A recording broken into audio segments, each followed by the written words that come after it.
Special Operations,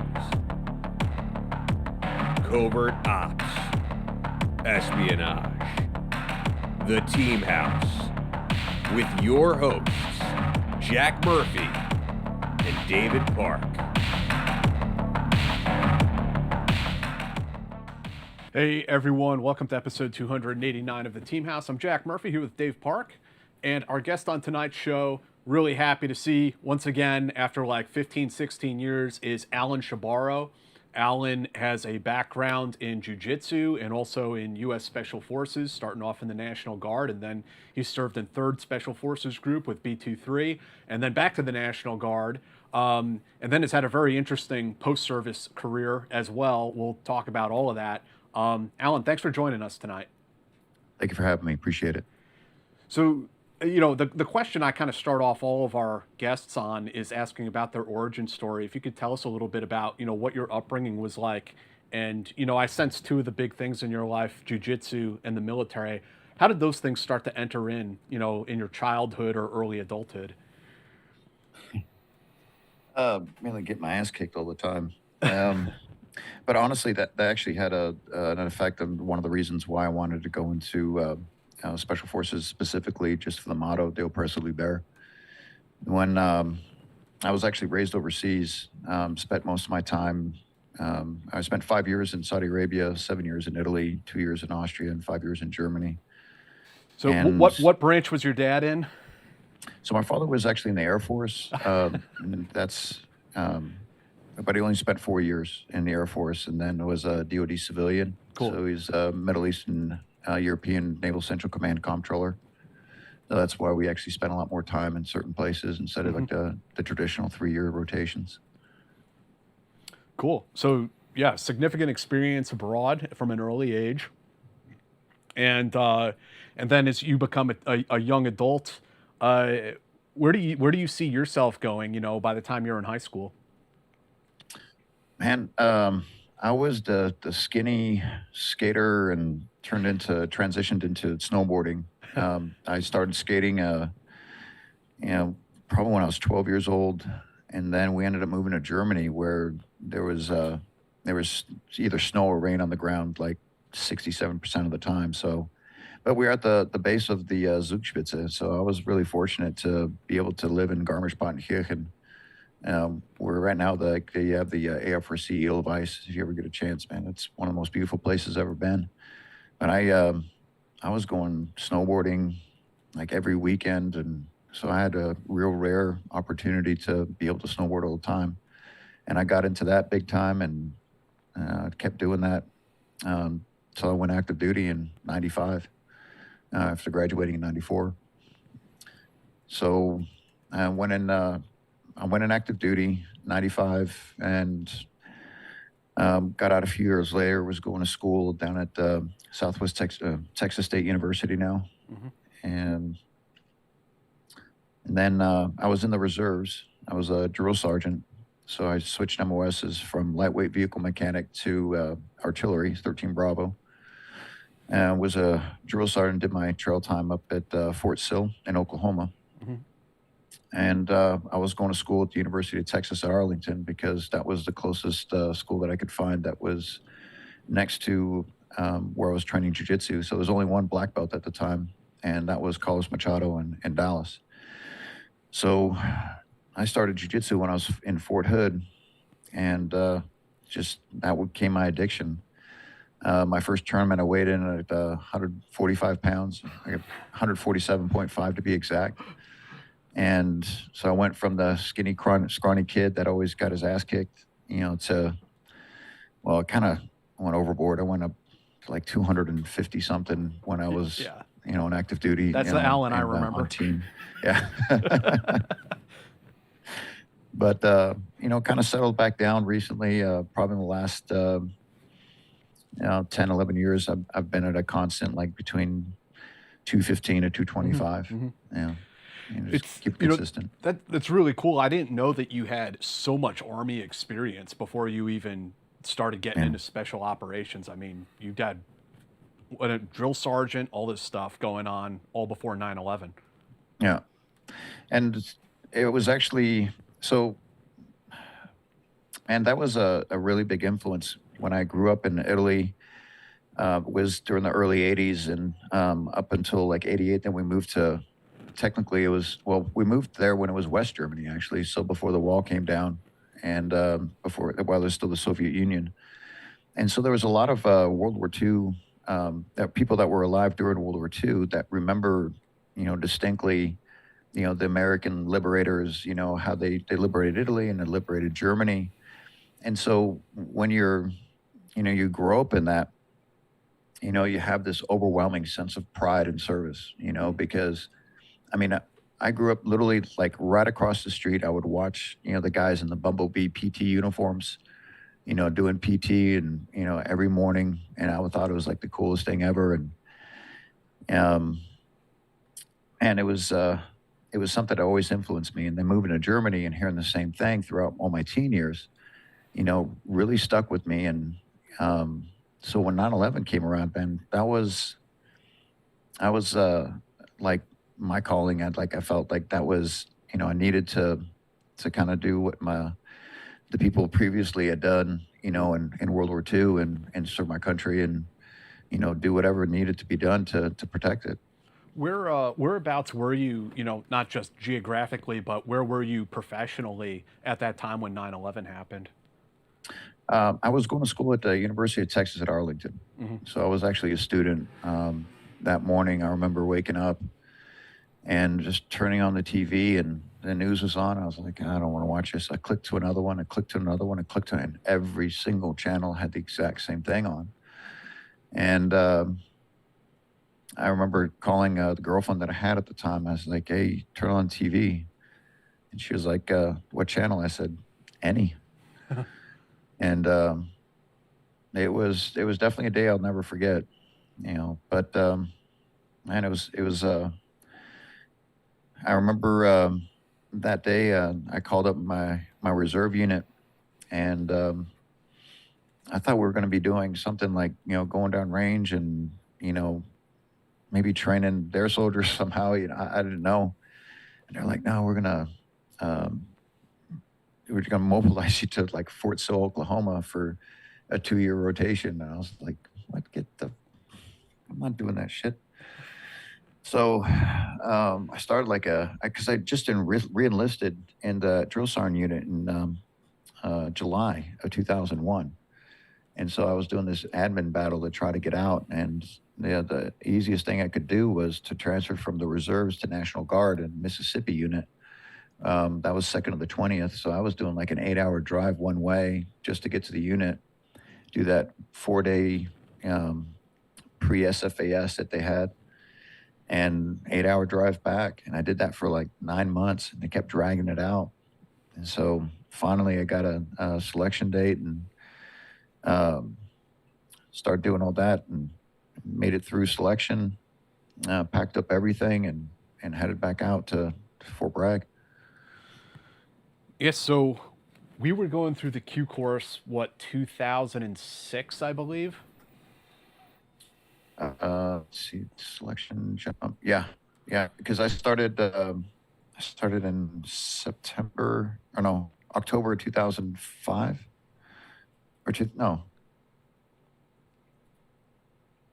Yeah, it was November 2005. Yep. And then into 2006, yep. And I remember that you were still very passionate about jiu-jitsu at the time. I don't know if you remember this. You remember you took us up to range 37 one day, and that instructor, that huge dude, just like rocked us off the walls. It was awesome, though. Yeah. What was his name? Was it Ron? I wish I could remember. I just remember him being like 6'5". Yeah. Damn, I can't remember now. I've been hitting the head so many times. He was a nice guy, man. He went, wearing the full like red man suit for people out there watching this. He went like man to man with everybody in the class, like, probably 20 guys back to back. It was crazy.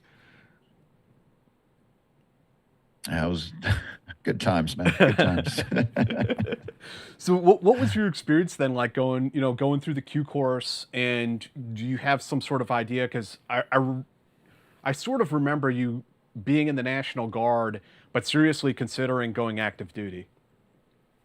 Well, while I was actually in the Q course, going to the gym, there was always there's some guys that laid out mats and they were training and doing jiu-jitsu there, and I just kind of popped my head in. I was like, "Ooh, someone's training, so let me jump in on this." So I just went, and I literally just got my black belt in 2004. Mm-hmm.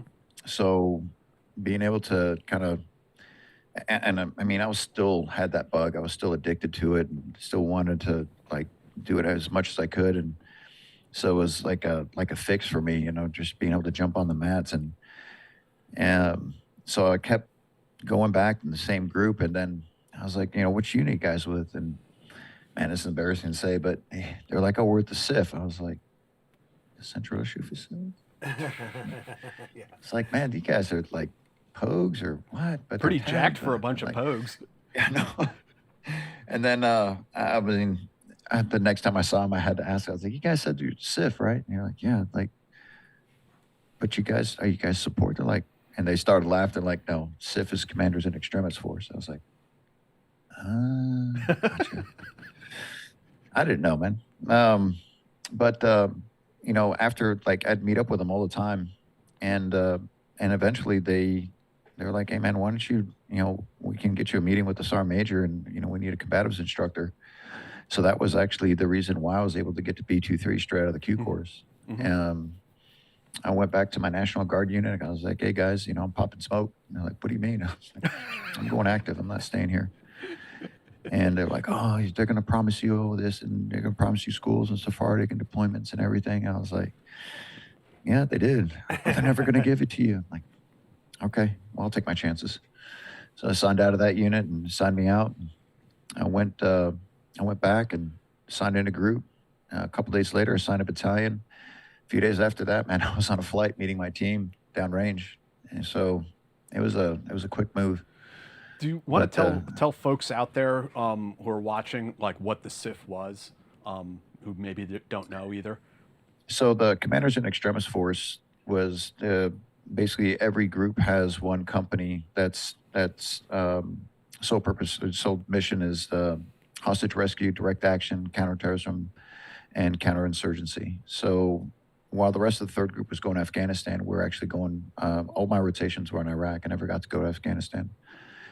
Fifth group and third group stood up the ICTF and the commandos in Iraq, and we're pretty much doing the FIT mission there. But then we trained it out so well, and they had so much experience that we were doing missions alongside with them.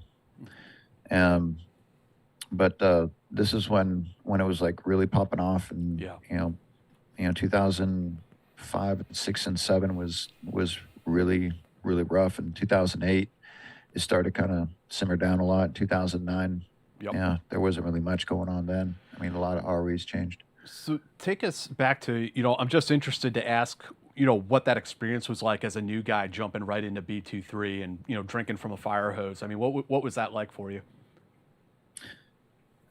Man, it was crazy. So the thing was that I was technically my first team sergeant was Johnny Crocker, and he I got with not Johnny Crocker, Jeff Melton. My second was Johnny Crocker, and I got assigned to 5-6 on the snipes. Walker Booth was actually my senior, so I really couldn't have gotten a better mentor. And I volunteered for any position, anytime I could go out. I went in. I was a driver. I was a gunner. I carried special equipment, ladders. It was my first deployment, so I didn't. I did anything that I could get on. I volunteered for, whatever it was, just so I could get experience. It was a whirlwind, to be honest with you, because I got there. Man, I remember getting there, and I had met Justin Munchke. He was actually from Denton, like close area. So I'd met him there, and we talked for a little bit, and And the reality, of how rough it was getting, set in when they pulled him off the chopper and they brought him in after he was killed. It was I mean, really high highs and really low lows at the same time at such a condensed time frame because there was a team going out every single night, so I was getting a lot of experience really fast. Yeah. I mean, you jumped right into it, as you said. The war was really pumping at that time. Yeah. Solder City. So B-23 and A-15 are kind of switching on and off, rotating in and out. And so, I mean, if you can, could you go into like some more detail about what the experience was for you in Iraq?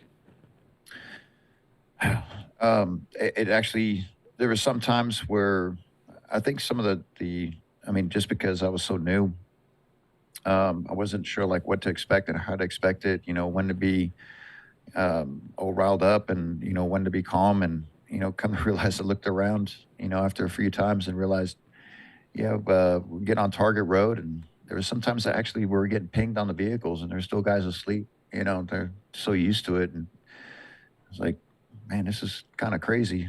But one distinct moment I remember was Talladega Nights was kind of like the big movie, that on deployment. And I remember I was going in. This was one of my first few times I was front security on the outside of the perimeter of the house that we were taking, and we had taken a couple of pot shots on target road. Didn't really hit anything distinct. I think maybe the tail end of the vehicle. But I remember stepping out of the vehicle and taking like 2-3 steps, and like 10 inches from my foot, there was like a spark. You could hear that crack of the, Yep. I mean, that close. And then another one like right overhead. The crack of the whip, you could hear it. And man, I just froze. It was just like what felt like an eternity.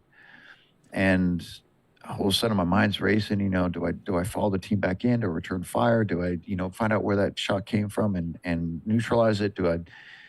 I mean, so many thoughts in like a split second. And then I remember Walker running by and he's shooting at one of the windows and he's just like, I'm going to come at you like a spider monkey, boy. And Todd Van Lagen comes right behind him. He's like, shake and bake, motherfucker, shake and bake. I was like, all of a sudden, like, for some reason, that particular moment Broke the ice.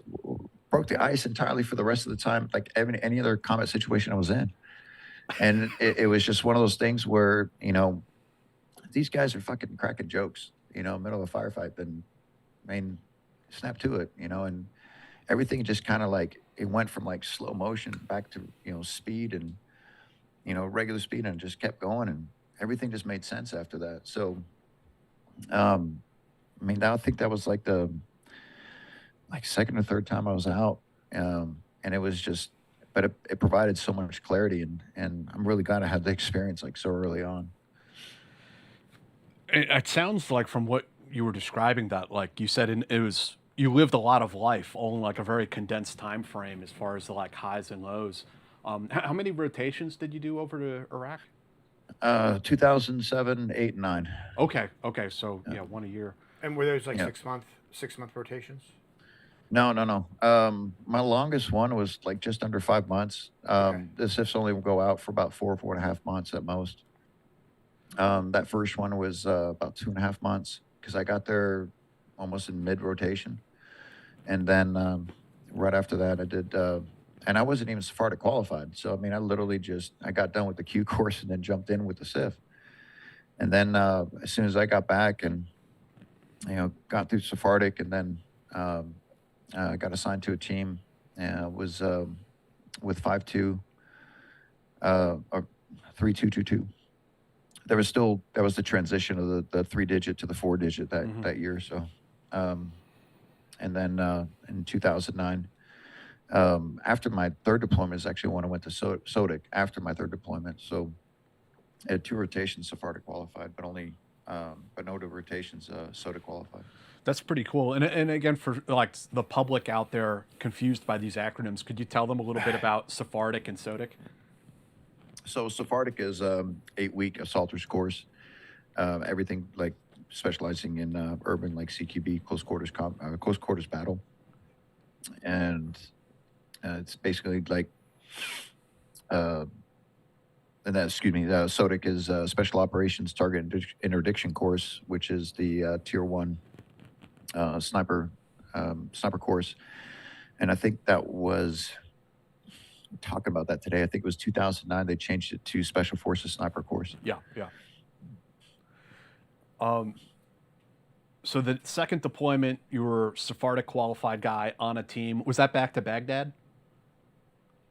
So the second rotation, we actually were in Tikrit, doing missions out of Tikrit and just Taji. And then there was a insurgent rise in Mosul.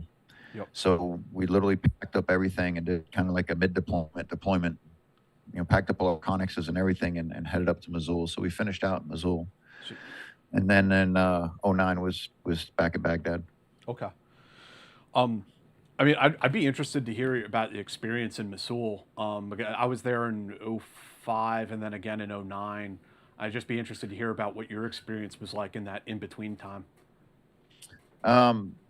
So there was, and I remember coming back, that entrance, the serpentine entrance, to go back in. I don't know if they had it that early.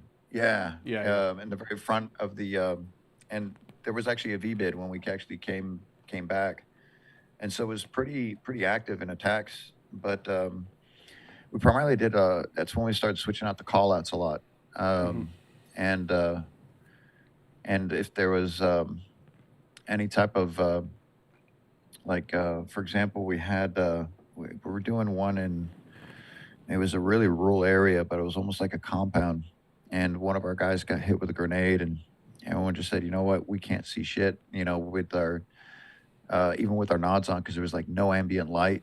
It was really that dark. And we just called in and, just leveled the place with, thermobaric hellfires. There wasn't actually anyone else in there. It was literally just the two that had to come out. But, it was, I think that was probably one of the scariest moments, just because, the advantage that we have is with, night vision, so, when that's stripped away and don't have any of that, and, we're kind of like left in the dark, literally. But yeah, most of them were call outs. There was a need for, gathering intel rather than, just smoking everybody. And that paid off in the long run, because we got who we needed and, able to, separate the people that could provide good intel and then let everyone else go. So it wasn't a necessity to go in and just, kill randomly or at all, period. So it was mainly probably about 90% call outs. Very few firefights on that one, just because everything went so well. Speed, surprise, violence to action. And I think a lot of people don't understand that if you get in a firefight, it's not a good thing. That usually means that something went really fucking wrong.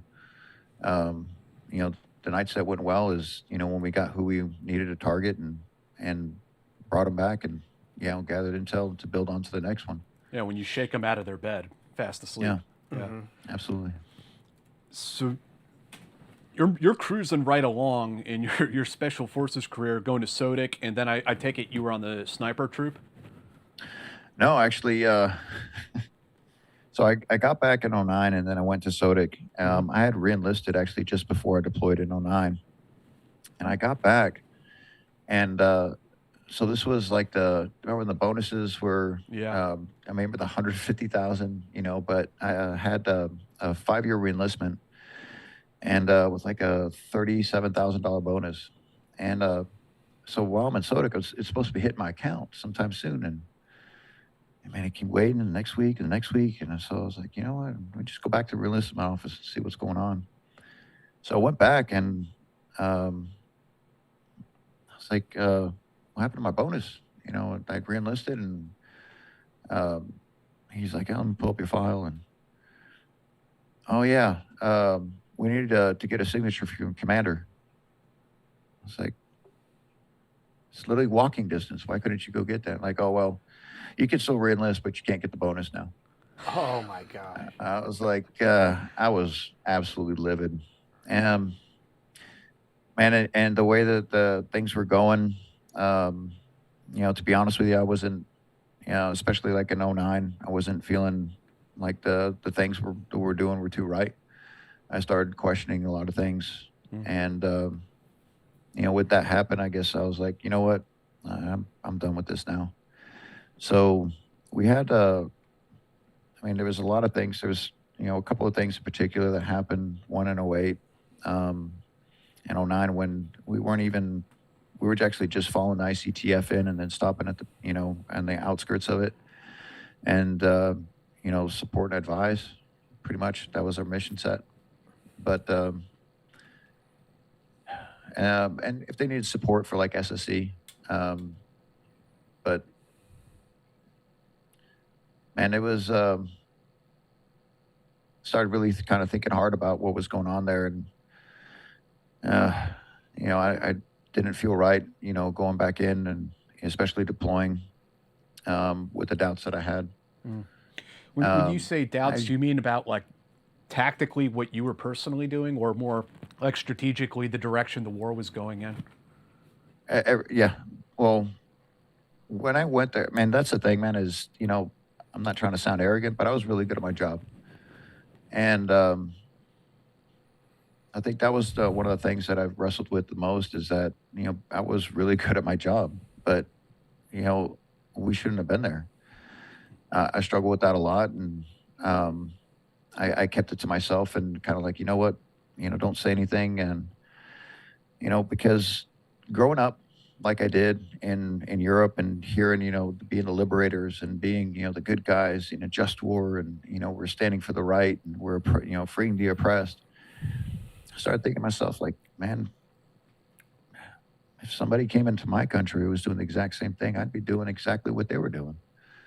But I was like, no, I kept it to myself and just kind of struggled, internally until like later on we started, maybe there's like a big surprise at the end, Afghanistan, same thing.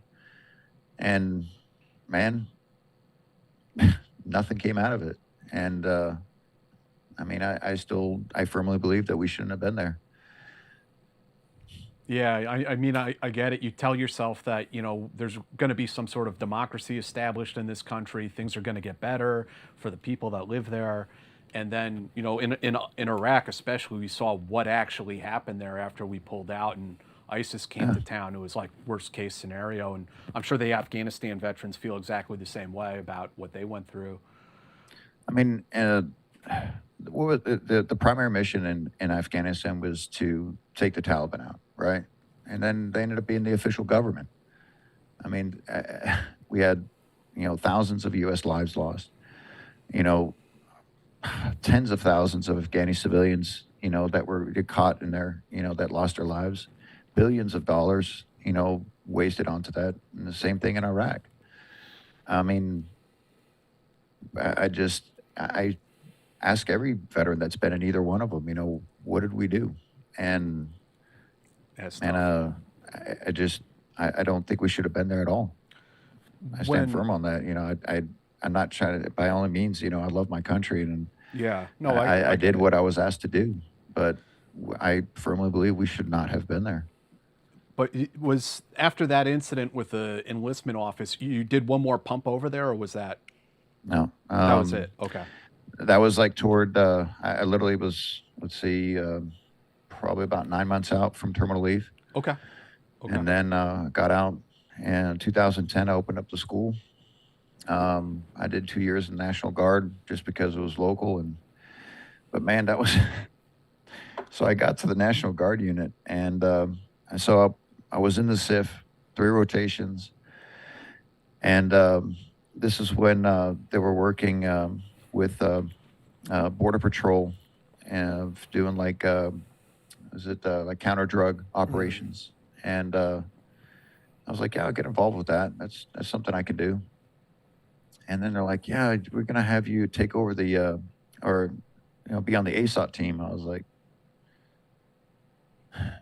bro, I don't have broken axle. I never have any experience in that. And they're like, okay, we'll find something for you. So a few months later, they come in. They're like, okay, you're gonna take over the dive team. I was like, bro, I'm like, you guys have people that are dive qualified. Like, yeah. I'm like, dude, I'm not dive qualified. That means that you want me to take over a team and be a team sergeant, with guys that already have experience and been through the school, and I don't. I mean, I was in a CIF, put me on like, an assaulters, team or something. And they're like, well, that's full. That's full. That was like for the cool guys, I guess. So, man, I had enough of that, and I wasn't really too keen on the mentality that they had there. And there were some good guys there, don't get me wrong, but a lot of the times, the mission is what kind of attracted me there. But I mean, I told them I just opened up a business that I can't leave for that long, and I mean, I already completed ANOC, so that wasn't going to be an issue. But to go to pre-scuba, then and that would have been like 2 weeks, and then go to dive school. I mean, I'd have to. I just opened up a school. I have to be there, and this was literally like everything I'd saved from all my deployments. I put into the school. I couldn't leave that. Tell us a little bit about that school. I mean, it was a school and a gym. I mean, what did you have going on? So I initially opened it up. This is after being kind of silent for like 7 years while I was gone. So people knew me from before I left, but after I left, I mean, I was living in North Carolina, so it was like a whole new generation of from white belts to pretty much black belts. That really didn't know who I was. So I opened up my gym called Tier 1 Training Facility. And man, I'll be honest with you, it was a massive struggle at first because I was new to doing business. I was literally reading books, Small Business for Dummies. And the break that I had, because I had like, man, month to month, I was bringing in like 3 or 4 students because I had to open up in an industrial area. Didn't have that many people. And I was like, man, how am I going to make this work? I mean, I'm a legit black belt. And I had, there was like an MMA forum, and because I was checking the analytics like every day, like, do I have any hits on my website? Is everyone looked, and had like maybe 3-4 hits a day. It was horrible. And then all of a sudden, someone says, hey man, there's on an MMA forum, there's someone that's talking shit about you. And the title of the thread was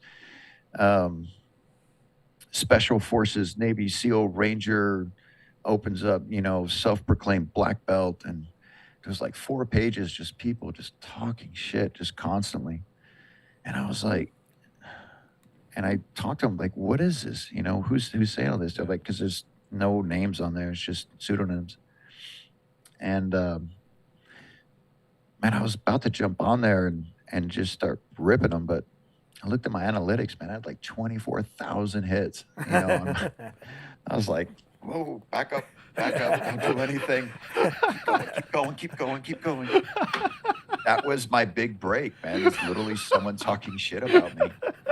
And because at the end of like, it was like four pages worth, and someone had, man, because the guy apparently trained at Carlos Machado School, which is where I got my black belt. And they're like, hey man, go into the changing room. There's this big old framed like green beret, with a picture of him and Carlos Machado when he, and he got his black belt from Carlos, so he's absolutely legit. And the thread list ended. I was like, oh, damn it. But it came to an abrupt end, and, people started coming in. I started, getting some momentum, and man, it was really, really nervous, rough start. I'll be honest with you. I had a lot of anxiety, man. Who were they mostly like beginners, brand new white belts that were coming in? Oh, white belts, man. So the thing is that I still had I was, getting into Olympic weightlifting and CrossFit, before I left. I started that when I was in Fayetteville. And so my athleticism was going up, and so by the time I actually was back, I wanted to get back into competing, and I figured that would be a good way to kind of make my name, known around there. And so I bet all I had was white belts, and I had to figure out how to way to kind of utilize the students that I had to actually train because I didn't have much free time, and so it was actually probably the most beneficial things for me personally was being able to change my tempo and be able to kind of ease off on pressure and so I could actually move fast around them, but them still moving. It's kind of like have lack of better terms, and I don't mean this in any way bad way, but like a training dummy. Mm-hmm. But I mean, I competed at the Worlds in 2012 and took third, and then Pan Am's I took second. Wow. And this is like the early days on, so it didn't actually start picking up until like 2012, 2013 at the school, and I kept competing. I mean, until 2022, or excuse me, 2021 was my last jiu-jitsu competition, and in 2022 I did. I take that back. In 2022, I was competing in jiu-jitsu still, but on a pro platform, and 2022 was the last competition I did, but it was in judo at Judo Worlds in Poland. It's interesting to hear you talk about like the growing pains, which I think is like very common for veterans transitioning into the civilian world. And specifically when it comes to dojos, I've had guys tell me in the past, like dudes who are super badass fighters, but they didn't necessarily have the business acumen to run the gym. But I mean, clearly you figured it out and started doing something right. And I'll be honest with you, I had a lot of help. There was, I mean, I did a lot of reading, but people that were like real computer savvy and understood like the whole, what was it, the Google ads and, social media algorithms and things like that. Once I started kind of getting into that and learning that, excuse me, I really everything started picking up a lot more. It was like 2014, I think, and 2015 is when it really started going well. And I established a name for myself, not just as being like a legitimate fighter, but a good coach as well. Mm-hmm. And it really panned out. So I literally got to live my dream. So it So really cool. worked out well. Out of curiosity, when you were a black belt before you got into powerlifting and a lot of really heavy strength training, I take it. Did you find that it changed your approach to jiu-jitsu? Did it change your style of how you rolled? I don't think I could have had a better way of coming up in jiu-jitsu being 145 pounds and then learning, because I was a big guy that had a small man's game. I literally had to I remember training at Travis Luter's place when I was a purple belt. And he was so frustrated with me. He yelled at me across the room while everyone's training. He's like, "God damn it, Alan. You're a big guy. You're 205 pounds. Start acting like one. Get on top." Because I was always playing a little man's game on the bottom. Uh-huh. And I looked up and I was like, why is he yelling at me? But he was right, and so I started playing a very topside game from the time I was like purple belt all the way up. But the thing is that if I got swept or reversed, I was totally that was like where I came up from. So I was completely fine on my back as well. And then the Olympic weightlifting is probably what changed the entire dynamic because, I mean, I got so involved into Olympic lifting. I was still kind of involved in CrossFit, but I found a passion for Olympic lifting.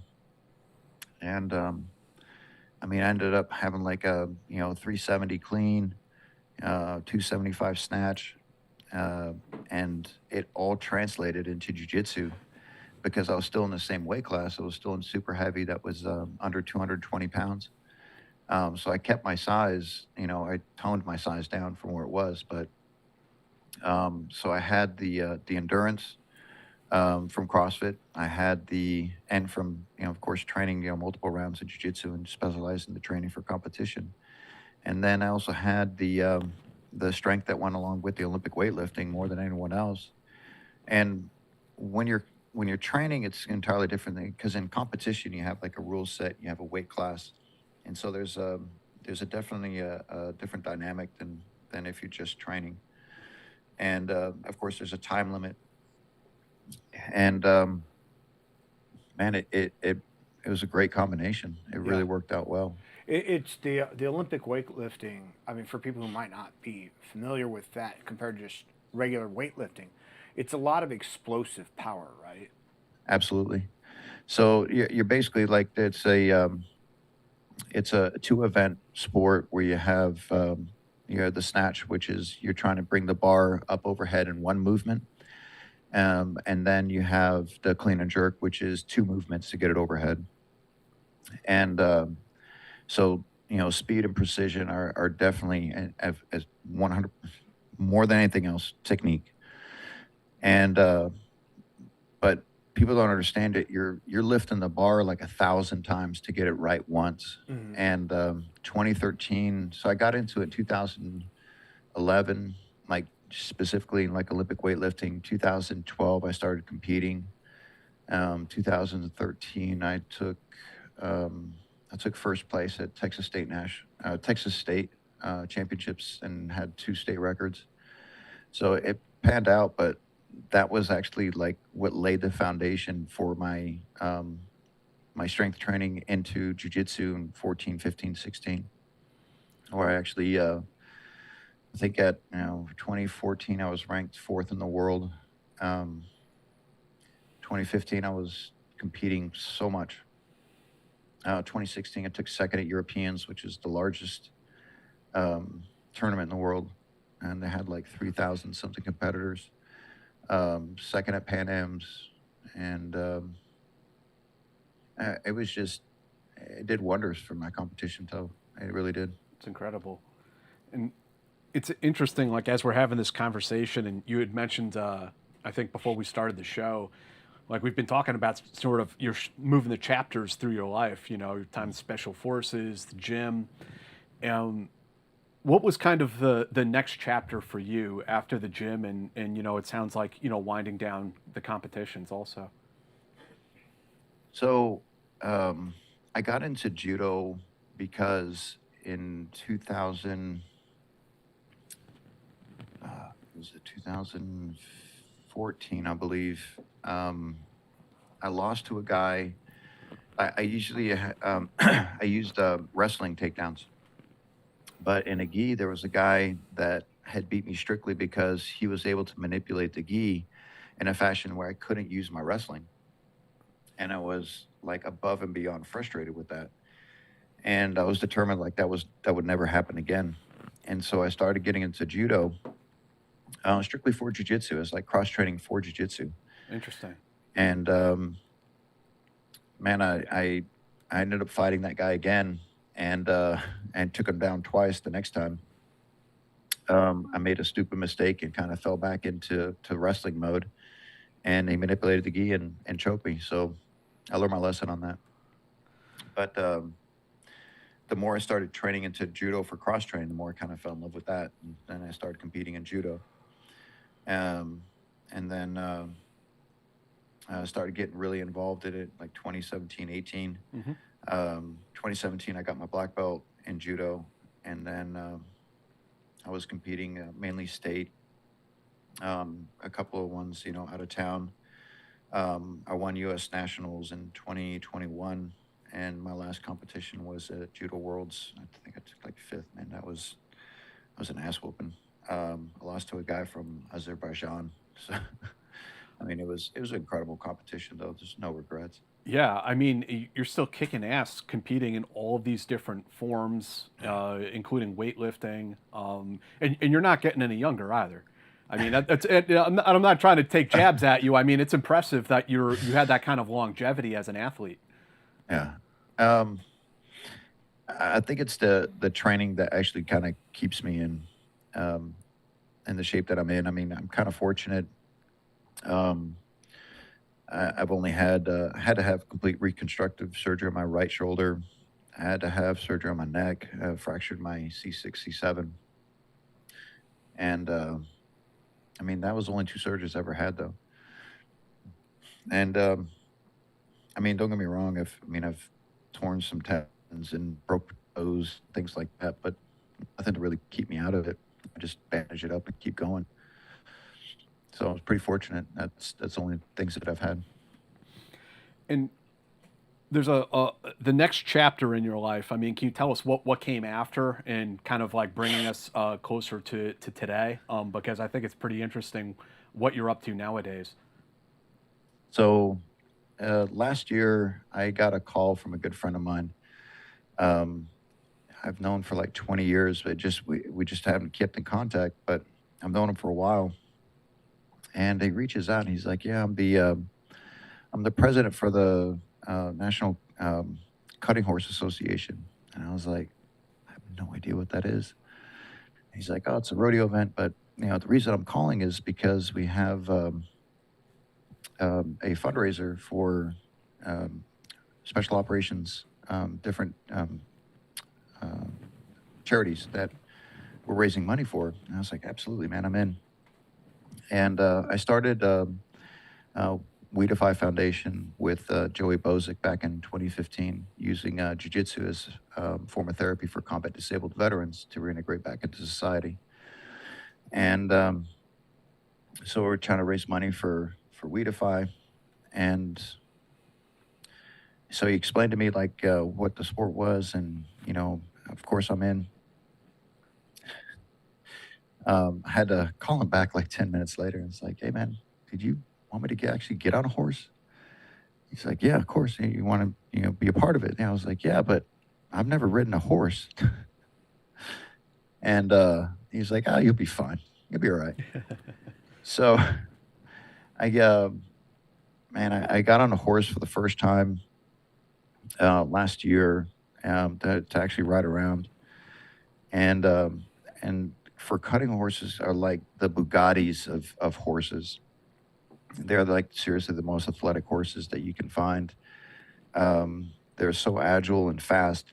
I mean, it's my whole goal last year was just not to fall off, and again, it's just an exhibition show, but managed to get third last year, and the coach that I had invited me out to keep riding at his ranch, and man, I don't know, that was probably the worst idea because he hasn't been able to get rid of me since. I mean, I just fell in love with the sport. I love horses now, and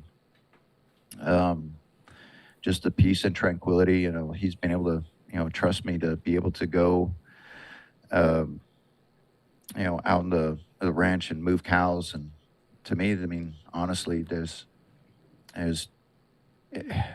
it's uncomparable. Honestly, like I haven't found something like this since I started jiu-jitsu.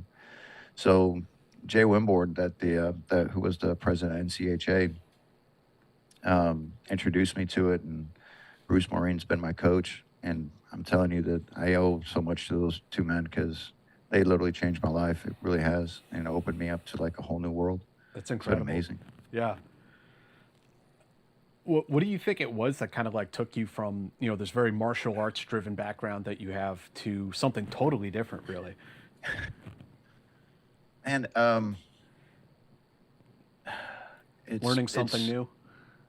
It's not just learning something new, but it's something so drastically new, because you have to have this symbiotic type relationship with the horse. And they're, like I said, they're so athletic and so fast that, you have to be, it's basically just trying to stay out of their way. Like, okay, I'm going to get you to here, and then you're going to take over. And then if you need like a reminder, I'll tap you on where to go, but you have like this relationship with no words. It's all physical. And they are absolutely, they're some of the most sensitive and creatures that are out there.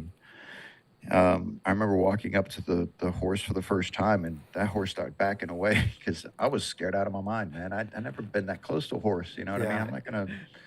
And they're like, "No, you have to walk sideways, and then you have to, have them smell the brush that you're gonna put on them, and then when you walk around," I was like, And this is a hell of a safety brief, man. Am I going to get kicked and they're going to trample me?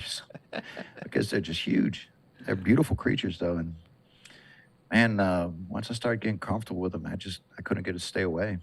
Um, there's a lot of organizations now that actually use equine therapy as for mental health. And man, I would, one of the things that we do with in We Defy is we provide scholarships for veterans, combat disabled veterans, to be able to go train at a school that has been approved by We Defy, to make sure that like the school is able and willing to accept a combat disabled veteran that could have physical or mental disabilities.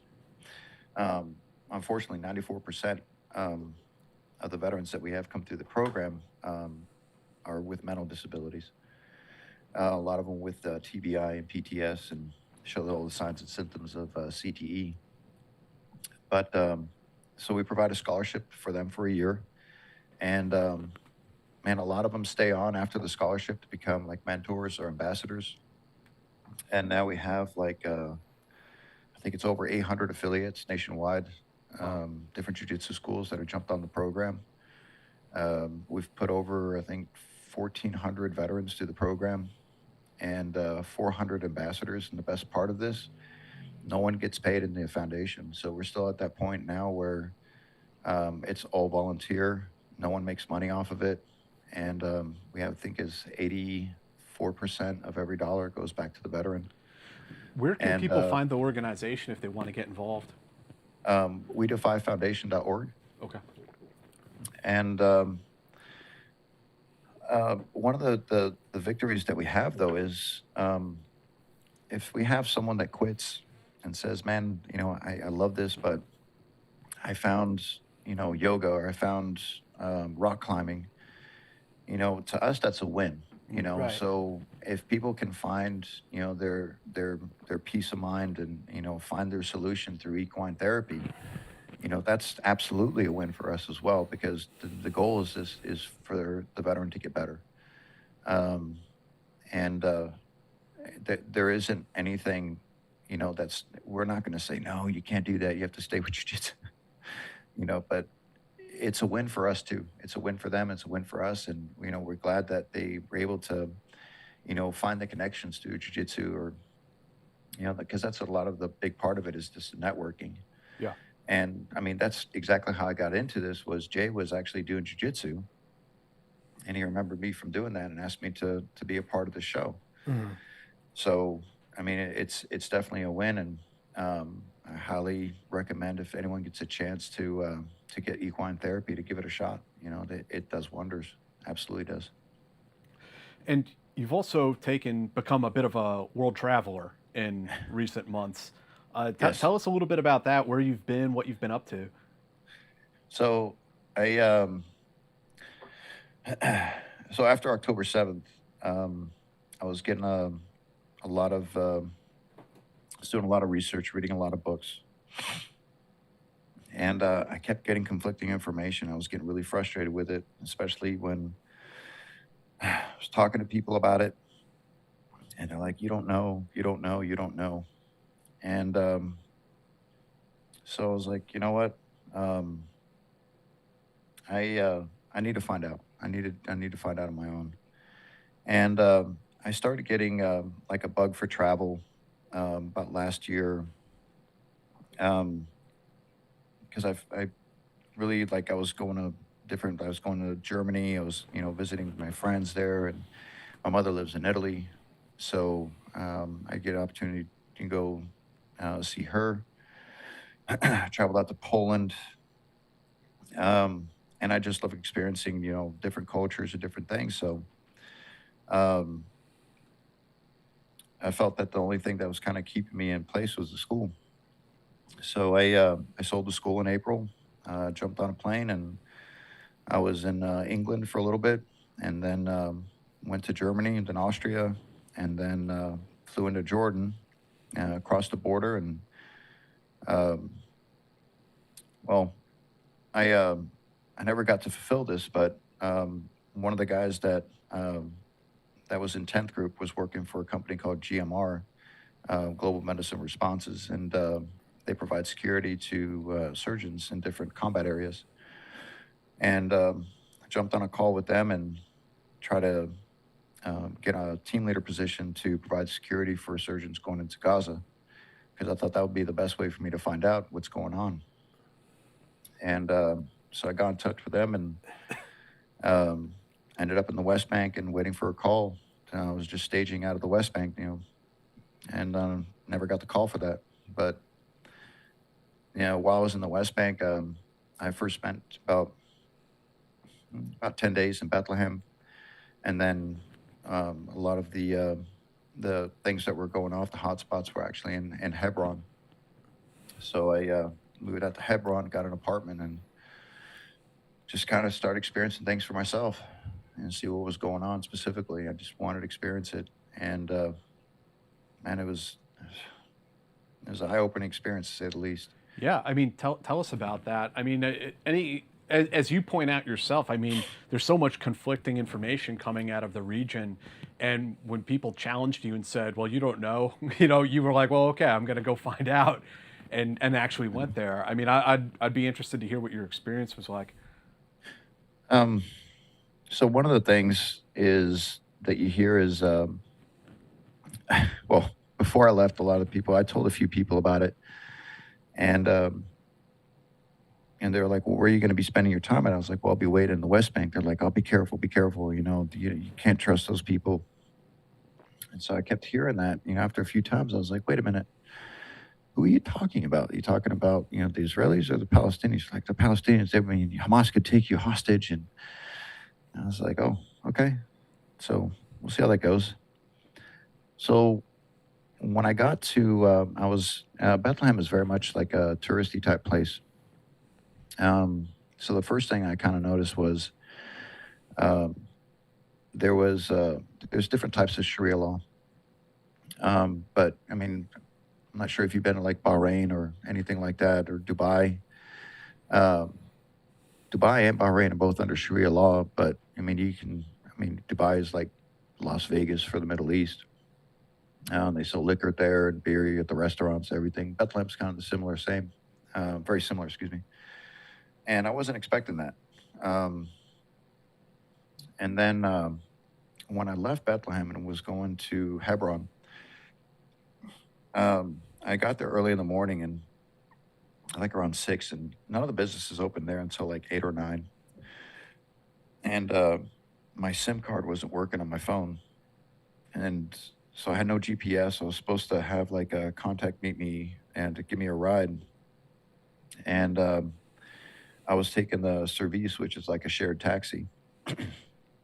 And so I get there. I don't speak the language. The Arabic that I learned at the Q course was like not even no good at all, because they speak Levantine, and I hadn't spoken Arabic in like 15 years. So I literally waved down the first person. I could see him like just pointing. And the only thing that saved me, I had a screenshot of like where I was supposed to be. And so like literally like, "Can you help me out?" Like pointing at my phone. And he just says, "Just wait here." So kind of waiting by the side of the street. And the first person that walks by, or drives by, he flags down and he speaks Arabic to him. I couldn't understand. He's like, "Okay, get in. Fuddle, like, go in, go." I was like, "Oh shit, this is how this shit starts." I'm getting rolled up real fast, And he took me like a couple miles up the road, and it's a lot of hills, so I'm really glad I did. But he dropped me off exactly where I was supposed to go, and he's like, "Okay, that's it." I was like, so I was trying to give him money. He was like, no, go. It's like, shukran, thank you, I appreciate that. And he's like, "No problem. Mish mushkila." So I was like, "Oh, that's crazy." So I still had a lot of apprehension just because of the things that I'd heard. And then, man, I honestly have never met more welcoming people in my entire life. I've never heard the word welcome more in my entire life than I did the 2 months that I spent there. Everywhere I went, I had to add like 20, 30 minutes to my walk because random people, whether it be in front of a cafe or shop owner, I mean, I don't blend there at all. They want to talk to you. And so they're like, hey, come, welcome, come, welcome. Sit, coffee, sit, ahwe, sit. And man, I was wired for days. It's the little shots, the super thick coffee. Yeah.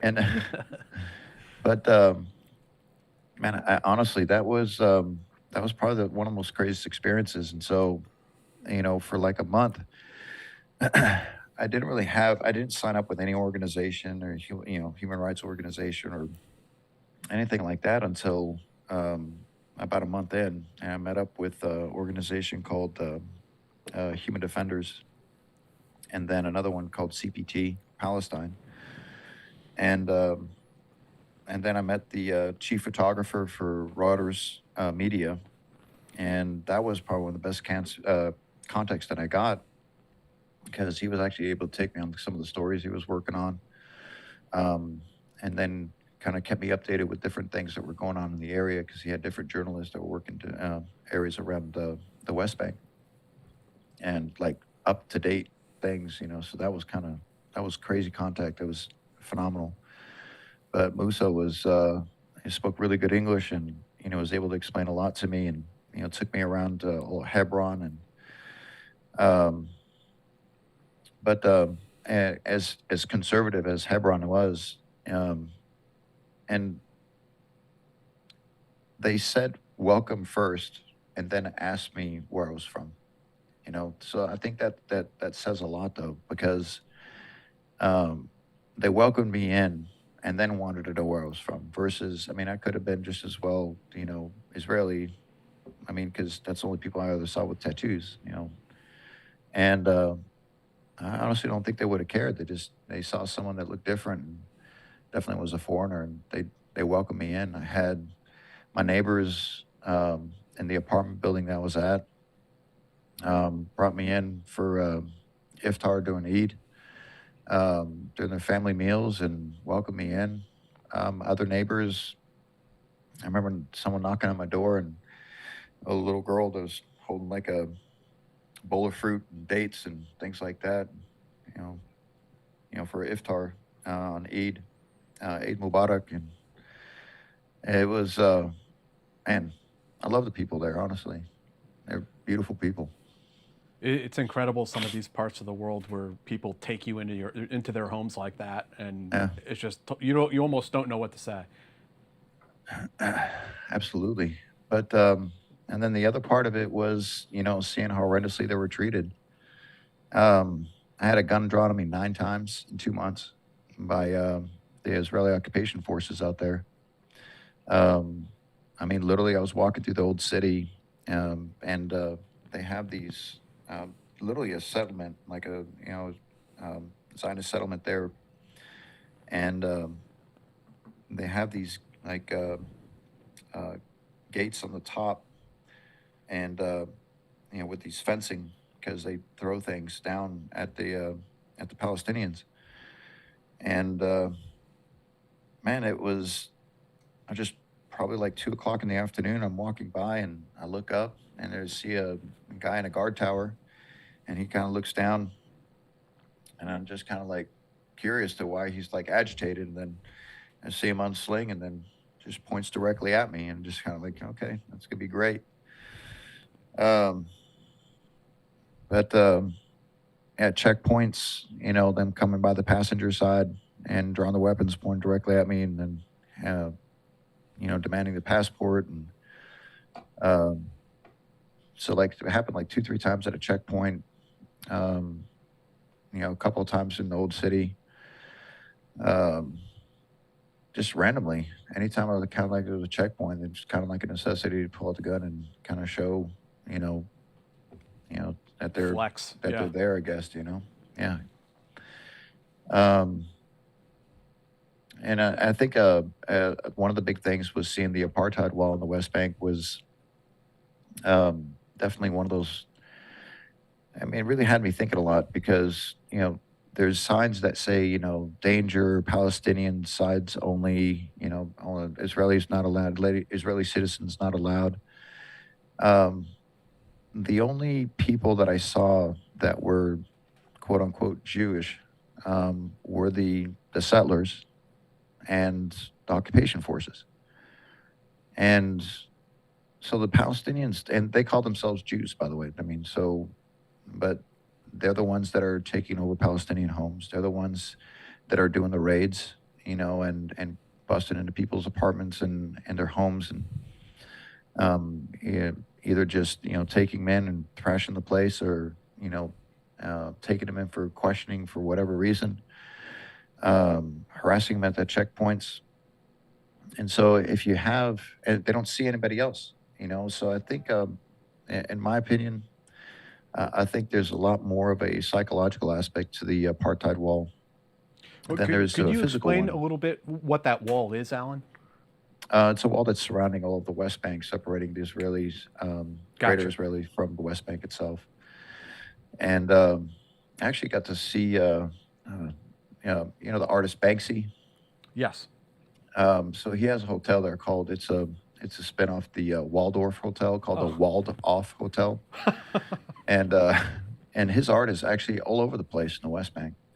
From what I understand, it's in Gaza too, but he has his hotel there, and all the windows, the view is always from into the wall. So it got the theme there, and I mean, it goes down as far as you can see. It's like this massive, like 25-foot wall, concrete wall, and and I think it's to keep the Israelis from seeing the how good these people really are. Um, I think that if there was a lot more of type like human connection where people could actually talk to each other, there'd be. I think that whole myth would kind of fall apart. Because they're taught from a very young. Israelis are taught from a very young age that these people are like they hate them and they want to kill them, um, and it's just not the case at all.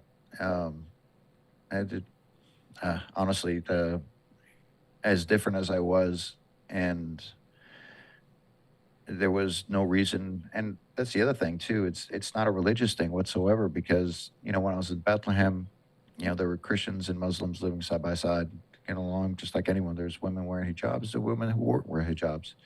So it's not like an Iranian state where you have to, where they have like the moral police going around, and or like Afghanistan, where if you're not wearing it, you'll get beaten or something. I think that's more of like a government policy than anything else. Um, but yeah, there. I mean, I never had hid the fact that I was atheist, and I was always, thinking that if you read, anywhere online, that it's all the Muslim countries that it's a capital punishment to be an atheist, but no one gave a shit. Everyone was fine with it. One of the guys, and one thing I can respect about a lot of the Muslims, is actually memorize the Quran. They read it, and memorize it.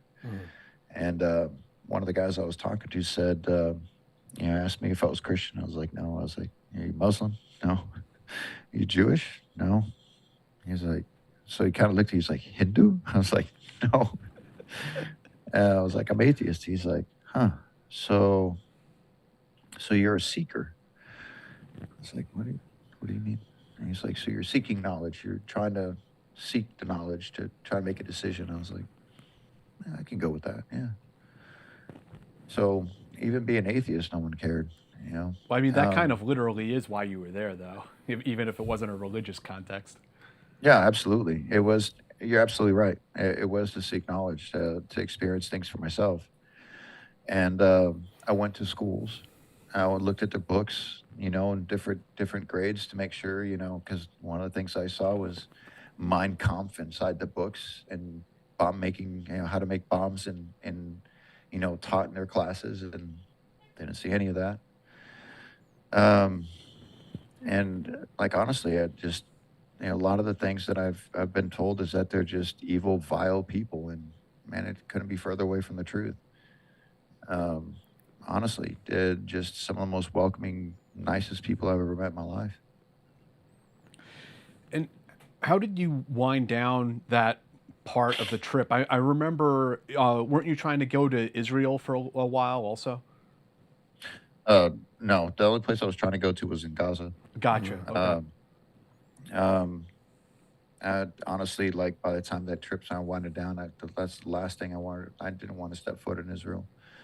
So that now I get things like, we don't know the other side. I was like, yeah, I know the other side. Um, I've been saying for a long time that Israel is an apartheid state that's been illegally occupying the West Bank and Gaza. And I mean, if the ICC just came out with that ruling as well, I mean, that just kind of like, that backs up everything I've been saying. Um, I'm not saying all Israelis are bad, and I'm not even saying that all the IDF, but let me rephrase that real quick. There are some people that refuse to go into the IDF, so I know there's some good Israelis out there, and there's a lot of Israelis that are, protesting against what they're doing. So it's not just a blind hatred for everybody. It's I get definitely against, but you got to understand. I mean, if you see the mentality of a mob that's literally attacking a detention center because these IDF soldiers in charge of that have been raping Palestinians to death, and they're saying, well, they deserve it, and they're hailed as heroes. That kind of gives you an understanding of their mentality. And this is something that just happened this last week. So it's very hard to argue that they're very moral, or the world's moral army, when they're literally celebrating the death of a Palestinian in a detention center by raping him to death. I mean, how is that being argued with? I mean, how can you argue that, honestly? They can do, targeted specific bombs against, Al-Qaeda, or excuse me, not Al-Qaeda, but the Hamas leaders and the Iranian leaders in Syria and Iran, like they just did a couple days ago. But they've dropped, what, 70,000 tons of ammunition on Gaza? I mean, we have right now, it's not even an accurate count, because I guarantee the number is a lot higher than 40,000 civilians, 15,000 children. And no one's, I don't support Hamas by any means. I don't support the killing of civilians or taking hostages in any way. But I'm also not in their position, and I don't know. I can definitely understand, after they've been occupied for so long. The amount of frustration and anger. I mean, if 70% of Hamas are orphans, that's got to tell you a lot. I mean, that means that they literally have nothing to lose anymore. They've lost everything. And again, you don't have to agree, but you have to at least understand, to at least know what the situation is. And this is literally this is a genocide. This is the definition of ethnic cleansing. I mean, I was in the West Bank, and they've already taken 4,000 people. I say hostages, not prisoners, because they haven't committed any crime. Gaza was an open air prison because they're not prisoners. Prisoners is stating that they did something wrong, and they weren't doing anything wrong. The hostages that they took, that Hamas took, again, I don't agree with that. But I don't agree with the 9,000 that Israel has taken as well. And just because they're government doesn't mean that they're not a terrorist organization. Alan, I'm a little bit curious if you had any takeaways as far as why this particular conflict, or this stage in the conflict, has unfolded the way it has, as opposed to the decapitation strikes we saw over the weekend, where these real precision strikes against some really bad guys. Why we haven't seen more of that and less of flattening the city? You talk about the leader Hamas? Yeah, the Hamas leader in Tehran, and then there's an IRGC guy in Damascus, I believe. I'm not sure about the IRGC guy. The leader Hamas, though, was trying to negotiate peace, and it's hard to actually negotiate peace when you kill that guy.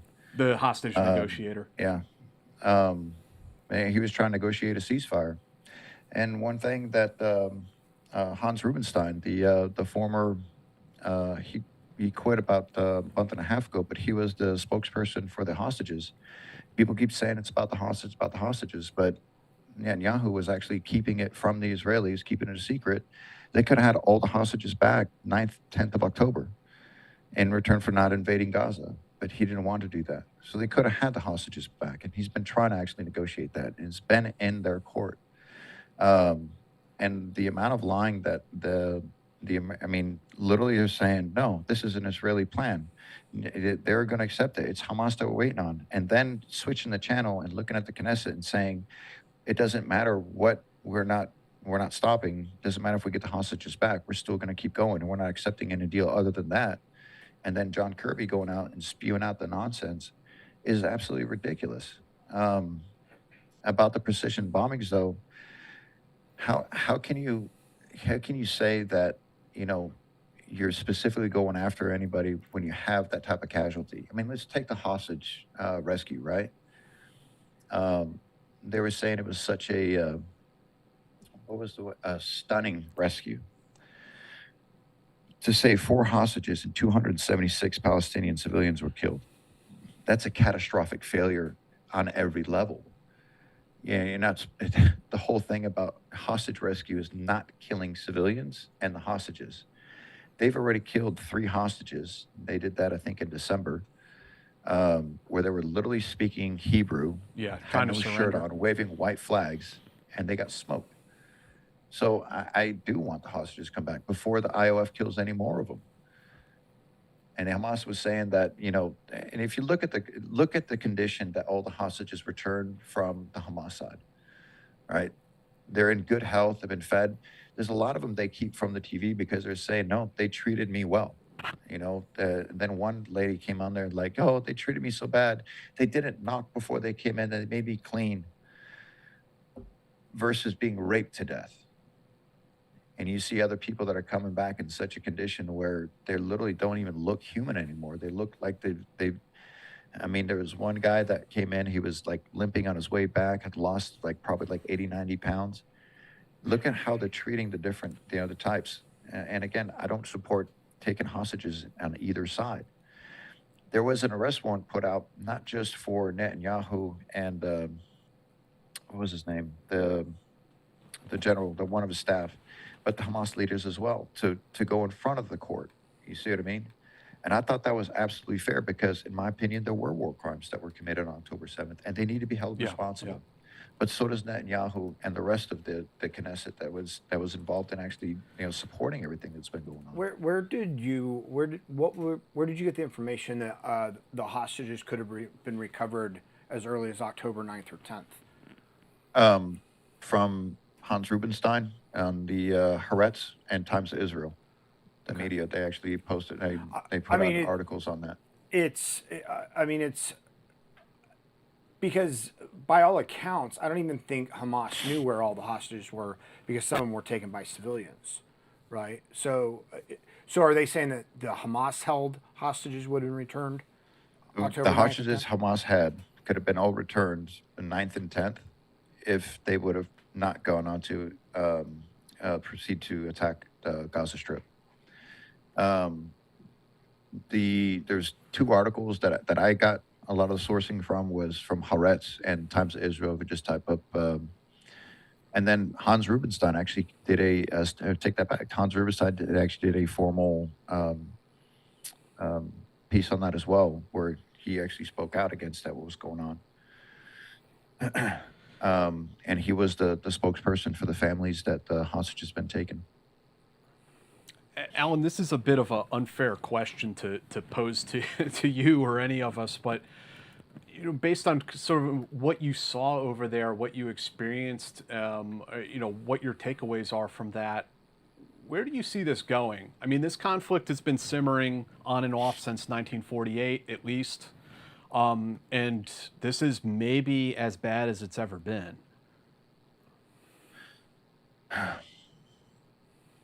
The one thing that I keep hearing is that there was a truce beforehand, but if you actually look in like what happened, I think it was September 23rd, there was like an 11-day airstrike mission, you know, against Gaza. There was 247 Palestinians killed in between January 1st, 2023 and October 1st, 2023. 237 the year before that. 351 the year before that in 2021. You're absolutely right. one of the biggest fallacies that I keep hearing is if Hamas put their or both things, if Palestinians put their arms down, which they're not armed, there will be peace. If the Israelis put their arms down, there will be a genocide and a massacre. If the Israelis would stop with the illegal settlements, which they actually just approved 5 more illegal settlements about 3 weeks ago. The Israelis also voted overwhelmingly that there will never be a 2-state solution. There will never be a 1-state solution, that the Palestinians will never receive any type of validation that they actually have their own statehood. So everything that the U.S. is saying that they're trying to achieve, like a 2-state solution, well, you have to have the Israelis to agree on that as well. Right. So if they're saying that they will never have that, I mean, then the U.S. is literally just bullshitting everybody, saying, yeah, we'll work on a 2-state solution. Well, It feels has to like be a it, doesn't two-sided it? Yeah. thing. The first thing that needs to stop is illegal settlements. I mean, the settler violence that's going on has been the worst ever, especially in the West Bank. While I was there, there was 2,000, there was 24 Palestinians that were killed in the outskirts of Hebron, where I was at. I even posted them on my page on Instagram. There was, unless it got taken down, literally showing like the settlers coming in and really beat Palestinians. This is something that's been ongoing for a very long time. Even Hamas Charter in the 2017 Hamas Charter in Article 7, it's not the annihilation of Jews. They don't want to kill the Jews. That's not the case at all. It literally specifies and articulates it in a very good way that they only want to stop the Zionist movement from taking more land, from evicting more Palestinians so they can get taken over. Another thing that was happening while I was there was, so all the aquifers and the water actually comes from the West Bank. There's no water shortage. But while I was there, they cut the water from 85% to 65% for no reason. And you can always tell the Palestinians' homes from the settlers' homes because there's water tanks on all of the Palestinian homes because they have to pay for them.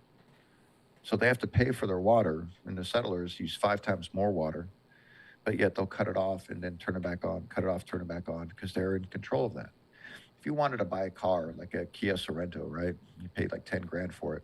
It's a $20,000 car there because you have to pay an import tax, 100%. This shit needs to stop.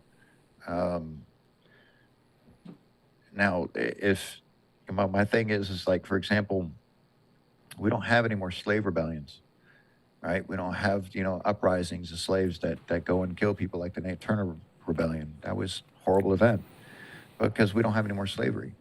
So Right. the entire world is seeing this. The entire world agrees. The ICC, the highest court in the world, is saying that it is an apartheid state that's been illegal occupying Palestinians in the West Bank and Gaza since 1967.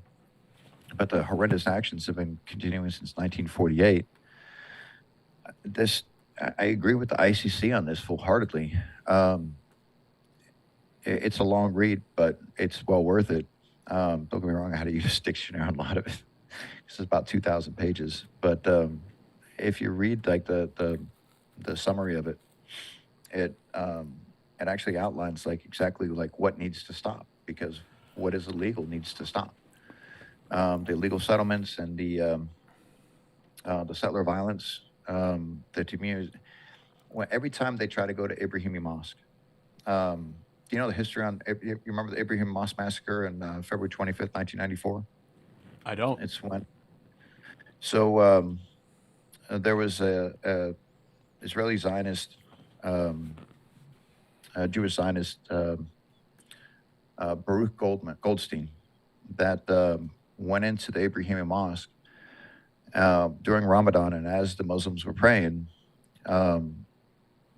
loaded his weapon and killed 29 and injured 70, I think. Oh, no, it was 150. Injured 150 and killed 29. They all eventually outnumbered him and beat him to death, but he's hailed as a hero. Well, that was horrible in itself, but what happened after was even worse. The entire area, and this is like a heavy market that's right there by Ibrahimi Mosque, was shut down for 6 months. And the checkpoints were enlarged. They had more checkpoints out there. And 54% of the mosque was taken over by the Israelis. The rest of the mosque had a bunch of cameras installed all over it. So that's the justice that they received. They had this horrendous event that happened to the Muslims, to the Palestinians. And their justice was, we'll take half of your church and add more checkpoints. I mean, these are the things that need to end. If you want to stop the resistance, you have to eliminate what the people are resisting against. When you say resistance, I mean, so the West Bank and Gaza are two completely separate entities, right? Mm-hmm. And Hamas was the elected government of Gaza, but is not quite so present in the West Bank. Is that correct? Yeah, they're not in control in the West Bank at all. It's the Palestinian Authority. Because from my understanding, you can correct me if I'm wrong, but Israeli occupation or Israeli troops inside Gaza stopped, like, was it 2014, 2017? Like there was 2006. 2006. Thank you very much. Yes. So, and we can talk about Gaza being an open air prison, but Egypt is also like on the side of like not allowing Gazans free passage through Egypt either. So it's not just an Israeli issue. Like there are issues with the settlements, no doubt. And I think that prior to October 7th, there was a lot of pushback, and maybe even now, I don't know, but I think there was a lot of pushback in Israel, like a lot of less conservative. I don't mean like American politics conservative, but a lot of, like the kids at the Nova Festival, probably most of them would have been against settlements in, the settlements in the West Bank. But I just, when you say resistance, I feel like there's two separate issues here, two separate things going on.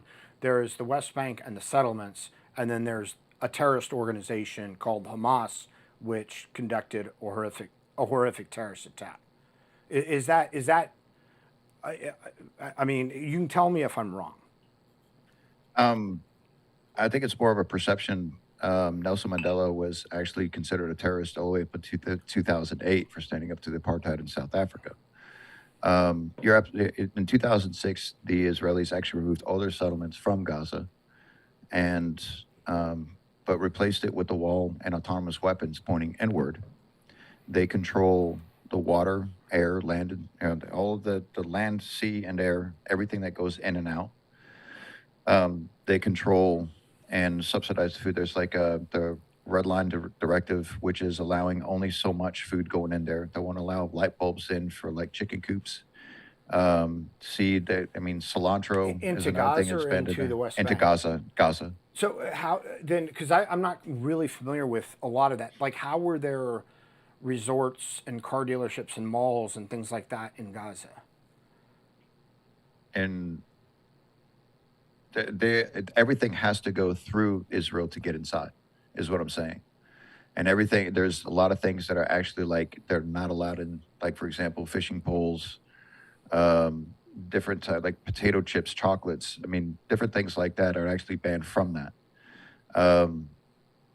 The amount of things, like for example, you can't even go out so far to fish before they'll actually like shoot you up. If you try to go fish outside, the taxation on there is crippling because Israel does have control of everything that goes in and out of Gaza.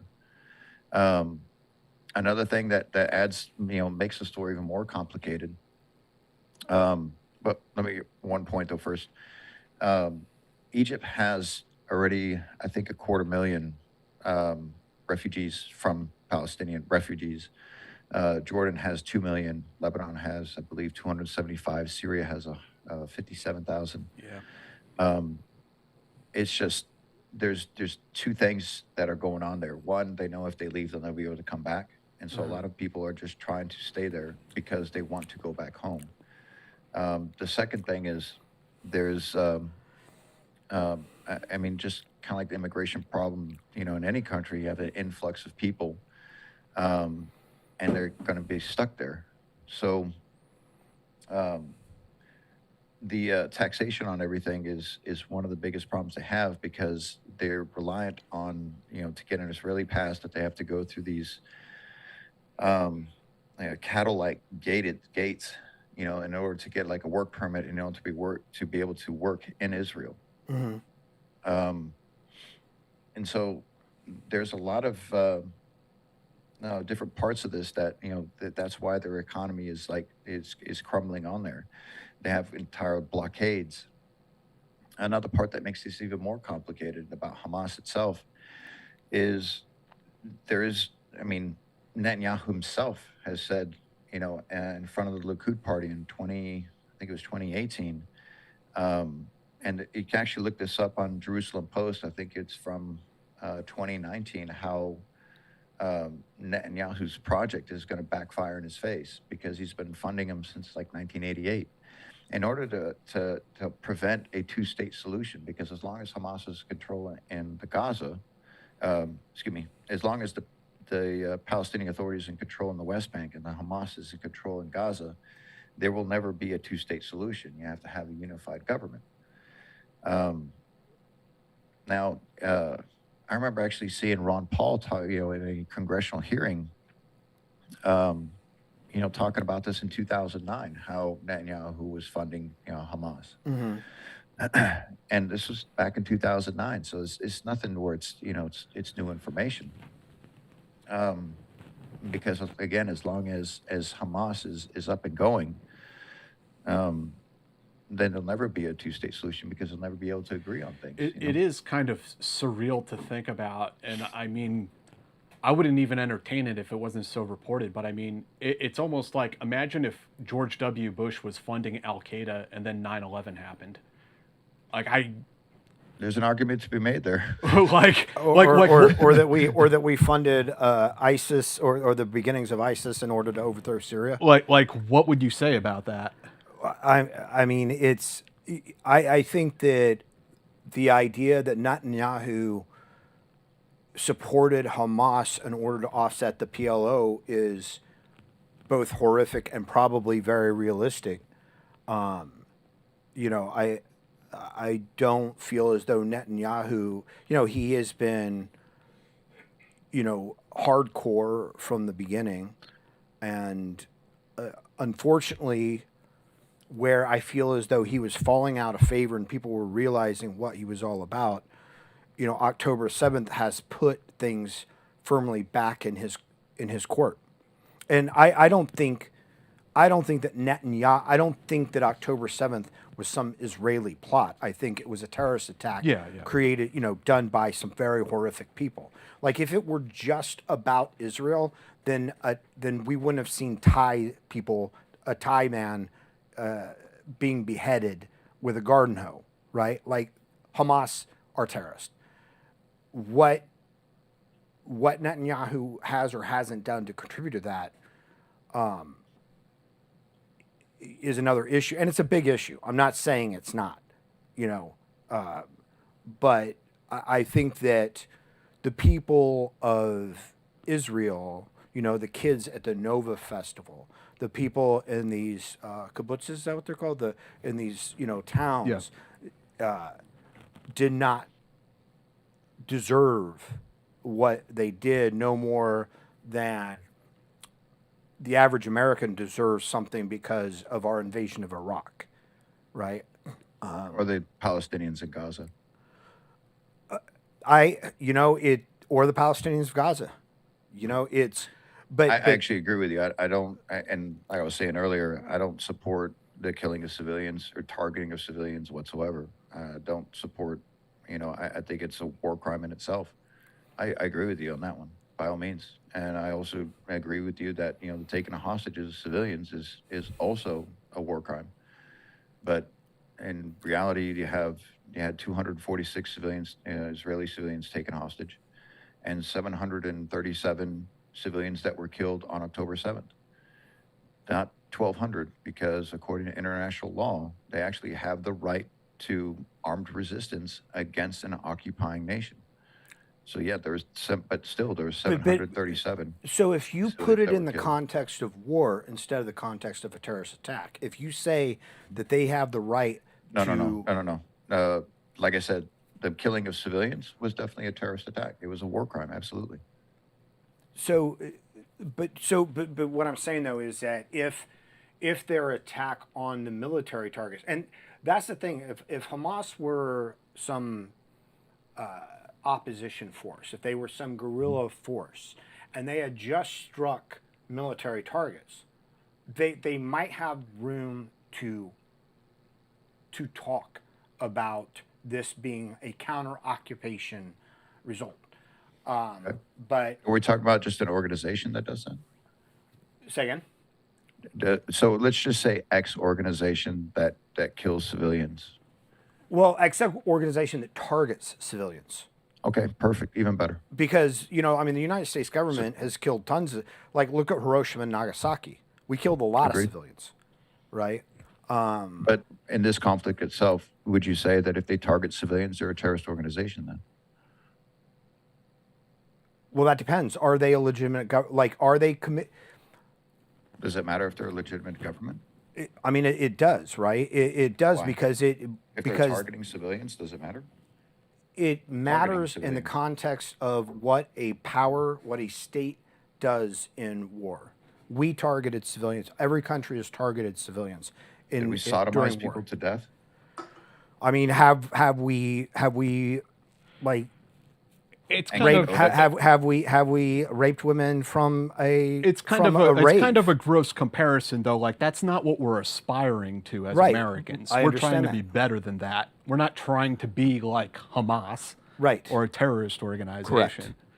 So I don't think the whataboutism of like it's okay because we did it is really I'm a not good saying argument. it's okay because we did. What I'm saying is that what is the context that people are claiming? Are they claiming that it is a sovereign government, that Hamas was an elected government that attacked another government, that attacked another country, They or are we targeted saying they're a civilians, terrorist which organization? is a war crime, and this I don't disagree with you on that. And I think they should be brought to court just like with their arrest warrants as And- war criminals. I and agree. 100%, if I haven't read about the person sodomized to death, 100%, all those people should be charged with. I don't even know if that's war crimes. They should just be charged with crimes against humanity. They should be charged, just They like were released.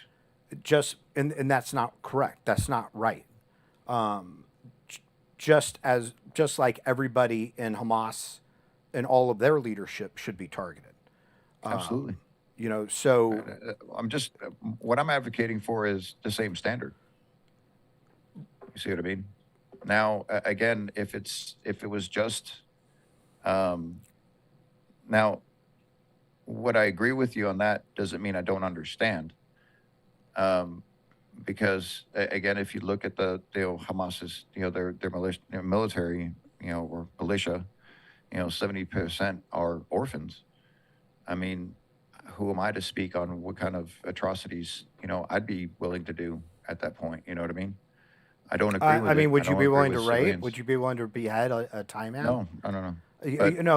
So So those if you are have, questions. like, for example, like the Nate Turner, rebellion, where they actually killed children and women and men in a nearby town. I mean, I never was a slave, so I would never understand the horrific amount of, brutality that had been inflicted upon them their entire life. And enslaved and being sold as property and then beaten in, an inch of their life and used as cattle. I mean, I have no understanding of that. Do I justify and condone it? Absolutely not. No. And that's what I'm saying is, But if there we're is going to no- hold a standard, yeah, please. But But you're just to clarify. You're arguing this from the point that Gaza was an open air prison, and the people there have no freedom, and therefore it is equivalent to the Nate Turner rebellions. That even though there wasn't slavery, there was outright oppression of a sort of some Absolutely, type. there was oppression. Yes. Okay. And there was an illegal occupation. And I don't like using the term. I don't like using the term open air prison because that would actually signify they did something wrong. I think it would more or less a concentration camp, because they weren't just left alone. There was their term was mowing the grass. And so they would actually every once in a while, just to let them know that they're in control, they would do some airstrikes in there and just start bombing the hell out of it. And then if you look at it, the French resistance itself, we had the occupation, the German occupation in France, and you had the French resistance that was fighting back. Again, I don't condone whatsoever, the rape, the targeting of civilians themselves. I don't agree or condone that on both sides. It doesn't matter what entity it is. It's, you have one that's elected government, you have another that's elected government. And if one is condoning it and the other one is condoning it, they're both terrorist organizations in that sense. The only difference is that if it was just the military resistance, if they actually targeted, just like you were saying earlier, then they actually have the legal right to fight against that. And that's why I say there's only 737 civilians that were killed that day and not 1,200, because the other ones were police officers and IDF soldiers. Now, the targeting of civilians themselves, like, for example, the Nova Music Festival, the location is 25 by 5, right? It's 25 miles, the Gaza Strip, 25 miles by 5 miles. It's one of the most secured areas in the world. Why did it take, I've heard everything from 6 to 12 hours. Let's just take the average 8 hours to respond. Why did it take that long to get people there? Where's the footage from the cameras where they have That was one thing that I also saw like everywhere, especially like if you go by like any checkpoint, there are cameras stacked on top of cameras. Where's all the footage from the breakpoints? Where's all the footage from that? Hold on. So what are you saying about where's the footage? I'm not quite sure. Well, we'd be able to understand a lot more what was happening during that time frame, the break-in the breakout, where they attacked and how they got in and out. But the response time is my biggest question, and the security cameras would show all of that. Why did it take, again, the average, if we take the lowest, let's just take the lowest. Why did it take 6 hours for them to respond, the Israeli army to respond to that? We've had people on the show that have like, speaking with sources in Israel and stuff, said that there was a big clusterfuck on the Israeli side. There were like contradicting orders. There were there was confusion. There was denial on some parts. But regardless of Israel's failed response, that doesn't mean that these kids at the Nova Festival were in any way, shape, or form any kind of enemy combatant to be shot, to be mutilated, to be kidnapped, to be raped, to be tortured. Like, I agree. I mean, that is, I agree. That is all the hallmarks of a terrorist attack, to induce horror in order to change somebody's political opinion. Oh, I agree. Right. We agree on that. Yeah. And like I said, if someone sodomizes someone to death, that's also a terrorist organization. That's the only point that I'm making, is like the same standard across the board. It's an immoral. Both elected governments. It's definitely immoral, 100%. Oh, absolutely. I mean, they're both, crimes against humanity and war crimes. Absolutely. Yeah. What I'm saying is that there needs to be a standard across the board. Just because Israel's doing it doesn't give them a pass just because they're Israeli. I mean, just because they have more firepower and they have a full army. I guarantee you 100%, and this is the reason why I speak out about this the most, especially as American, and try to get other people informed on this, is that Israel would not be doing what it's doing if they didn't have our support. They would not be picking fights in Syria and Lebanon against Hezbollah. They would be looking for a diplomatic way out. Yeah. But the thing is that we support them and we're funding them with our tax dollars.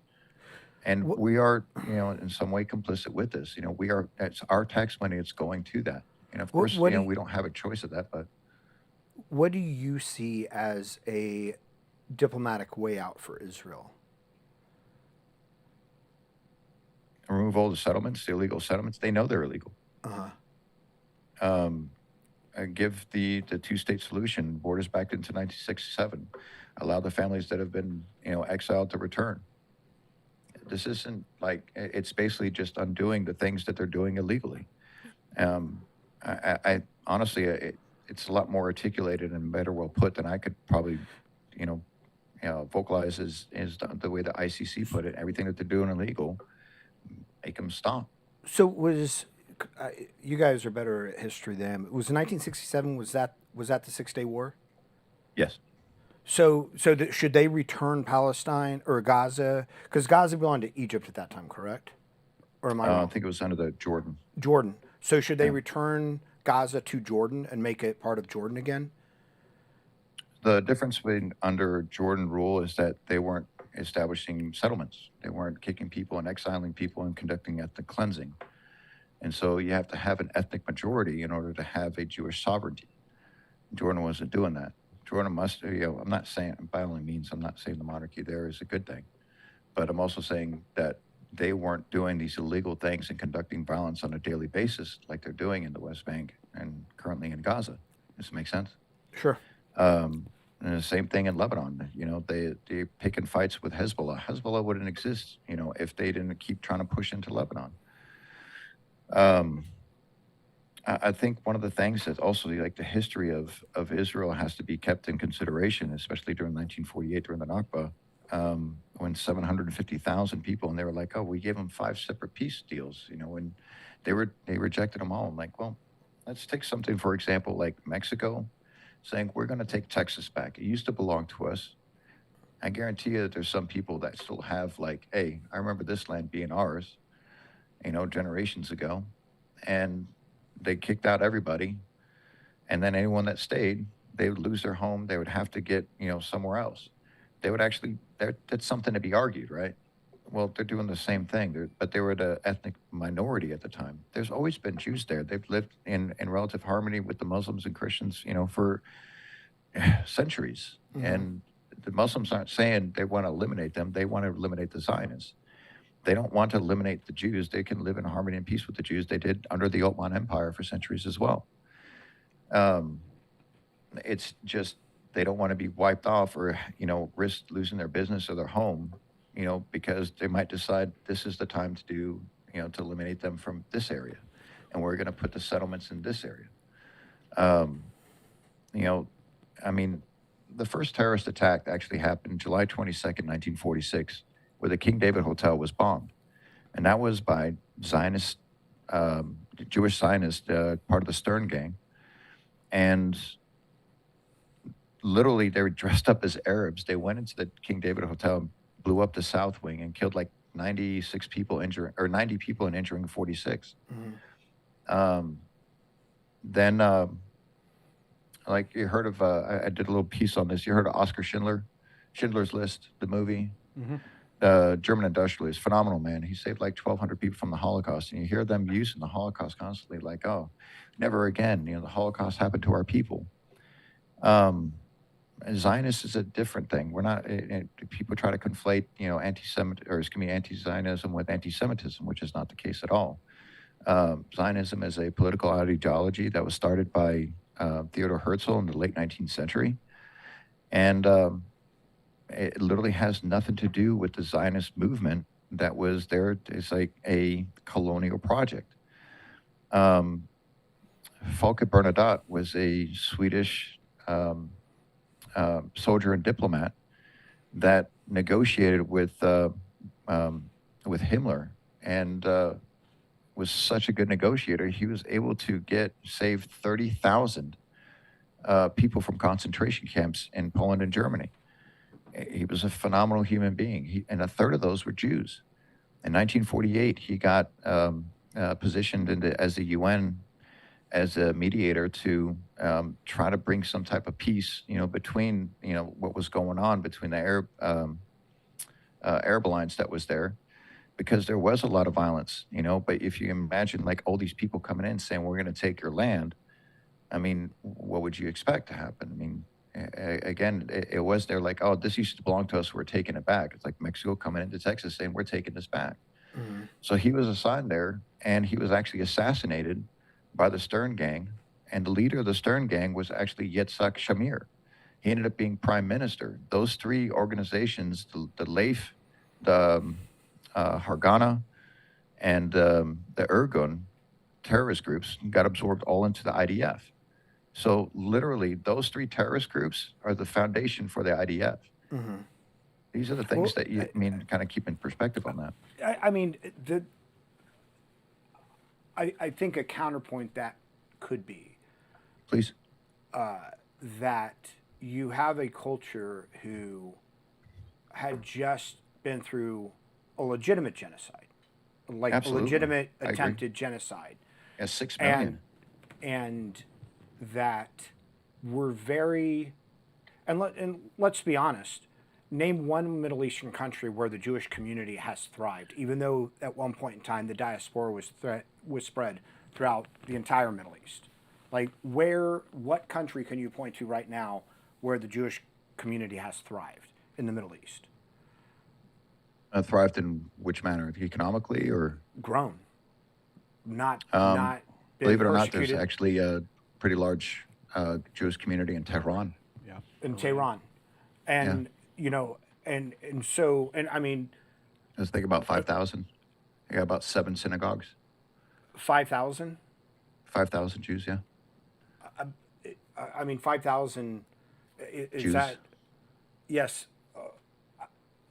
I would argue that 5,000 is not necessarily thriving as a community. That's what I was trying to see. Like, what do you mean by thriving, though? What I'm saying is that, but you're talking about Middle I East. don't You're agree talking about with- in Europe because the genocide didn't happen in the Middle East, correct? Right, but Jews were very So why are the populous. Palestinians paying the price for it, though? Jews were very populous in the Middle East. So No, they weren't. So They've always been there, but they've been the minority. okay, fair enough. Yeah. But the communities in those areas have not grown. The communities in the Middle East have not grown. So Sure. all I'm saying is that you have this group, and again, I am not justifying what the Stern Gang or any of the other organizations did. But you have this post-World War II group of people who had seen the legitimate, like, attempted decimation of their Absolutely. society. It was a of genocide, their by all people. means. And Yeah. they're given this small area that they have historically have roots to and have been part of since, I mean, the Old Testament, however old, at least the Old Testament, however old that is, right? And they are fighting for what they believe is an existential,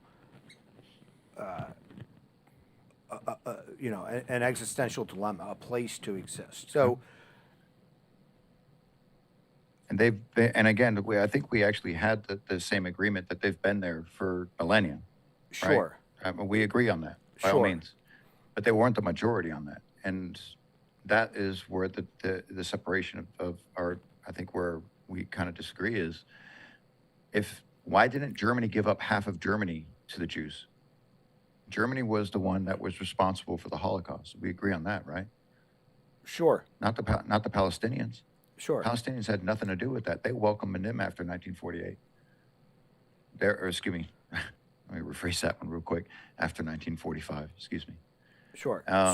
And that's the whole thing is that, there's an argument to be made that Mexicans have been there for millennia, since the Aztecs, right? They've been there for millennia, so why can't they go back? I mean, that's just not something that's done. And so to use like a biblical reference, I think is I'm sorry, but it's kind of a ridiculous type point because they're like, yeah, they were in the minority. And if you look at the people are saying there's only like I think they said like 200,000 Palestinians living in Palestine during 1948. Yeah, you're absolutely right. But if you look at the numbers from 1947 to 1946, there was like 1.3 million. But we're talking about Palestinians, right? Yes. As a country, as a people, where Palestine hasn't existed for a long time. And we're talking about Jews, a religious, both an ethnic and a religious group, right? Yes. So between Judaism, the Jews, a religion, and a people that we're calling Palestinians, who are Muslim, which didn't start until 600 years after Christianity. Like, what is the blend? What's the mix there, right? What are these people that we call Palestinians in this place we call Palestine, which has not existed for a very long period of time, right? It's been there for like 4,000 years. Palestine? Yes. Okay. They've had their own currency. They've had their own form of government. But the thing is that people are like, well, they weren't a state. Well, there's a lot of countries that weren't a state until, England started carving up and France started coming up and saying, okay, these lines are going to be Iraq. And these lines are going to be Lebanon. I mean, if you think about it, the Phoenicians were there before Lebanon was. Okay. You know what I mean? And correct me if I'm wrong, was Palestine, or at least Gaza, was that area part of the Ottoman Empire prior to? British colonialism. So the Ottoman Empire, so that was after World War II. Or excuse me, rephrase that, after World War I. So that was one of the things between, so the Arab tribes that were in the area, the Picot-Sykes Agreement was them making a deal with the Arab tribes there that if they could help us defeat the Ottoman Empire, they would be able to get their own state. And they got screwed out of that deal because they actually helped them defeat the Ottoman Empire. I mean, the Ottoman Empire fell in like October 27th, 1917, and then Armistice Day was November 11th, 1917. So that was the key and pivotal moment in World War I ending, because they were losing, tragically up in France, and for trench warfare in France and Germany. They were getting their asses kicked. And then after they won, well, they're like, well, hey, we're just going to take you over now. And that's when the British Mandate came over, and they actually started occupying them in that area. And so they were like, well, what the hell are you guys doing? You know what I mean? We helped you win this. And then they reneged on the deal. And they just, the British Mandate. Do we have questions for Alan? Oh, I'm just gonna see if, sorry, Alan. There's the viewers. I'm gonna see if they have any questions for you. I know we've been talking for a while, and I appreciate you providing your perspective and your experiences that you had over there. But if you want to finish your thought, I'm sorry, I didn't mean to interrupt. No, not at all. Yeah, so I mean, that's one of the things that has to kind of keep in mind is that you're absolutely right. It wasn't like an official Palestinian state, but that's to say it doesn't mean that the Palestinian people haven't lived there. Right. You know what I mean? Like I said, Lebanon was created after the French colonization. The lines that were drawn by Western empires. By predominantly the UK, United Kingdom. So that's the thing is to be made is that they didn't have presidents. They had Muftis?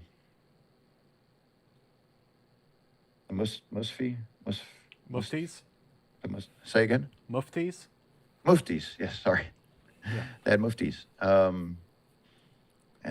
One of the arguments that I heard before is that that the muftis were like the Grand Mufti was the one that met with Adolf Hitler to suggest the final solution.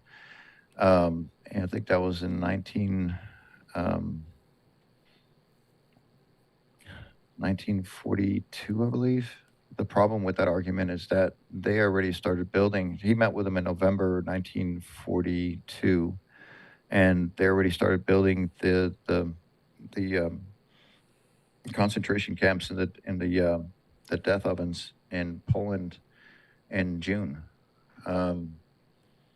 But if you look up the Shebaro Agreement of 1933 between Theodor Herzl and Adolf Hitler, is actually a signed contract between the two, where he actually allowed the Zionists to actually leave and start the colonization of Palestine between 1933 and 1939. I think it was like 60,000. And there's actually a coin to commemorate that. It has the Star of David on one side and the swastika on the other. It's pretty Jesus. interesting history. Yeah. Well, thanks. Like, again, like I don't know a ton about the region, especially since you've been there to visit personally. You know, I appreciate like your insight and your input on all that. Real quick, some questions. Joe's got you. Thank you very much. What happened exactly with the CIF/CRF? Are they no longer a thing, or did the concept evolve into something else? So no, they don't exist anymore. They actually they got disbanded, I think, in 2019. I think is when they actually got disbanded. Probably The a little exact reason, later. I'm not sure, to be honest with you. Yeah, I can actually help out a little bit, Alan. Please. So I wrote actually about this.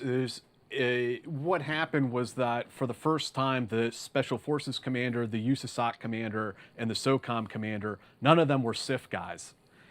And that was their opportunity to do away with the CIF. And so they put a memo forward to Christopher Miller. And I can't remember I don't think he was SecDef at the time. I think he was at ASD Solic.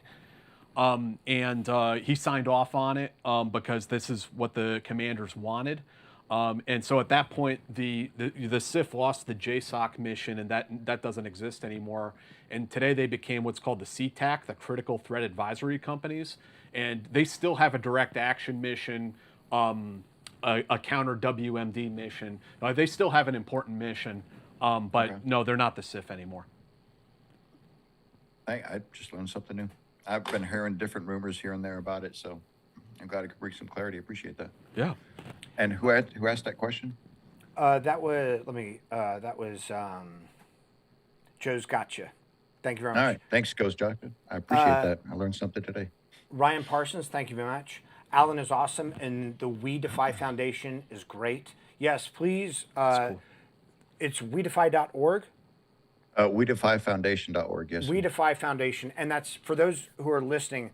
It's WE Defy DEFY Foundation.org. Please check them out. M. Corbin, thank you very much. Have you encountered the term atherogenesis in fitness? It refers to arterial smooth muscle growth. And do you have any thoughts on training methods related to it? Wow. That's actually the first time I've heard that, to be honest with you. Honestly, the same training methods I use right now is like the off-season Olympic lifting programming that I used to do. Because you can't maintain a Olympic lifting regimen for all year round. You can only do it like a couple months ahead of time before competition because it's very specialized. But the general programming for Olympic lifting on the off season is actually what I still use, and so that's pretty much what I've been sticking to. And a little bit of adding a little bit more volume, a little more volume to it for the endurance side. Actually, Corbin, it was corrected it, arteriogenesis. So I guess like the creation of new arteries, or at least like the branching of new vessels. No, I'll have to look into that. That sounds interesting. Fetor Mephitis, thank you very much. Thanks for the show. Love you guys. Though I'm malding in chat. What does malding mean, D? Like shedding? Like triggered, kind of. Okay. Ask your guest to check out his historical timelines regarding Israel pullout of Gaza and Hamas takeover, as well as most of his other claims. Okay. That is it. Do we have any questions on Patreon? I think we have one. Hold on. And guys, appreciate you sticking around for this conversation tonight. Please give a shout out. I'd like to give a shout out to our friends at Casa Carabeo Cigars. A good friend of mine runs that company. He's also a Special Forces veteran. And check out our Patreon if you want to get access to these episodes ad-free. There's a link down in the description. There'll also be a link to the foundation that Alan works with. Alan, is there anything else you want to plug aside from We Defy? Anything else you're involved with that people can get involved in? Man.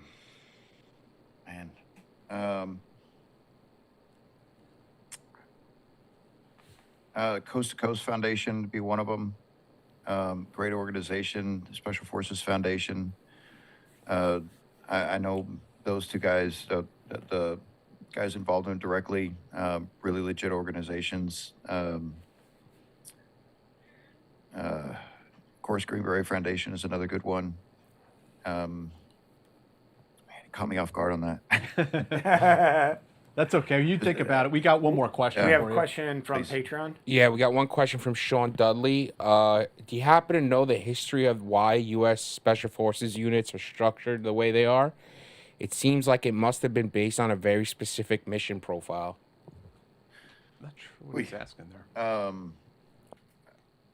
I guess assuming it's the teams broken up that way, ODA is broken up to 12 so they can split them in two. So you have warrant officer that can go and split into one, and you have two Bravos, two medics, two commo guys, and split off that way. The difference is that I was actually never on a conventional team. I was always on the CIF where we had cells and a troop. So my history, other than how it's broken down, like back in the Vietnam time frame where they're kind of first emerged, is lacking. And I've been hitting the head a lot, so I use that as my excuse. So he asked, Sean Dudley, is it the, first off, thanks for joining our channel. Thanks for subscribing to the channel. And I think he says a question above, for clarification, troop level specializations, the size and composition of teams, companies, the role of B teams, etc. Well, yeah. I mean, of course, Yeah. he's correct. I mean, they're Yeah. structured for specific tasks. Yeah. Absolutely. Yeah. So, B team for support and drivers and gunners, and then you have the guys on the teams that are specific into the operators. But the thing is that the guys on the team, like I was a Bravo, but at the same time I was also doing TQ and I was lead nav. So I mean, people break up, have specific jobs. We also cross train into everything. I think that's one of the biggest misconceptions is that Hollywood gives off that we're like every special forces guys is like a computer hacker and knows how to fly a plane and can. Like no, there's so much because we specialize in that. Like for example, in the CIF, I mean, we spent at least 1 week a month on the range, in the shoot house, on the flat range. When regular teams like were spending, maybe 1 week every 3 months on the range because they were like dive specialists or they were ruck teams or Halo teams, so they had a lot more other things to do than just shoot because their mission was different. So it's nothing better or worse. It's just what they specialized in. I just happened to see a comment that I feel like might be somebody just because it was ground and pound 97. Ask him if SEALs are better than CIF. Like I feel like that's somebody that A spicy question. know. Oh man, You don't have to answer that. you know what? I'll ask Jocko when I see him next week. There you go. Alan, I mean, thank you so much for sharing your story with us and your perspectives with us and everything going on. To wrap up, do you want to tell us what's next for Alan Shebaro? You've had an interesting journey so far. Man, honestly, like for myself, I am. Life is short. I want to live it to the fullest. So I am actually going to be leaving. I'm doing a 5-week road trip. I'm going to be teaching at the Origin camp in Maine in a couple weeks. And so I'm doing a road trip with a good friend of mine, all the way up to Maine and back, and stopping along the way to We Defy affiliates and kind of teaching clinics and kind of meet the veterans that are involved. It has grown tremendously since I started it in 2015 along with Joey Bozick. And I want to meet the people that are involved, and then we have so many people that I have no idea who else is involved in it. I mean, we have thousands of people. Give me a chance to meet and thank a lot of the owners and the affiliates that are a part of this, and the mentors and ambassadors. We have so many of them, and I would love to get to meet them all, but unfortunately, we're stuck with the East Coast. When I get back, I sold everything that I own except for my Defender, and I'm just going to travel. I'm going to start Southeast Asia. No plan. I have no schedule. I might stay 3 or 6 months in Cambodia, then move on to Laos and Thailand, Vietnam, Indonesia, Malaysia. I've never been to Africa, so I'm going to head over there. But I actually want to experience, the place and actually get a good feel for it. So I'm not going to spend like a week or two. I'm going to spend, at least a couple of months in each That's place. amazing. Yeah, dude, send us some postcards. Well, I was gonna say, I really hope you start a travel blog. Like, we will definitely pump you. Like, that would be something fascinating to see. Well, and he was saying he's going to take his gi and do some just jujitsu roll, yeah. while he's traveling around. That would be an interesting entryway into that topic. Yeah. I think that's the best way of kind of getting to know the locals and to know, like, because I found jiu-jitsu schools. I was just doing a random search, and I actually found jiu-jitsu schools in Laos and in Cambodia, of all places. That's cool. There's like 3 or 4. I found in Malaysia, Indonesia. There's several in the Philippines, and so that's going to be kind of like I said, I don't have a plan yet. Yeah. I don't have a schedule. I think that's the beauty of this whole thing, is that I just want to spend as much time, maybe the next 4 or 5 years, just traveling around.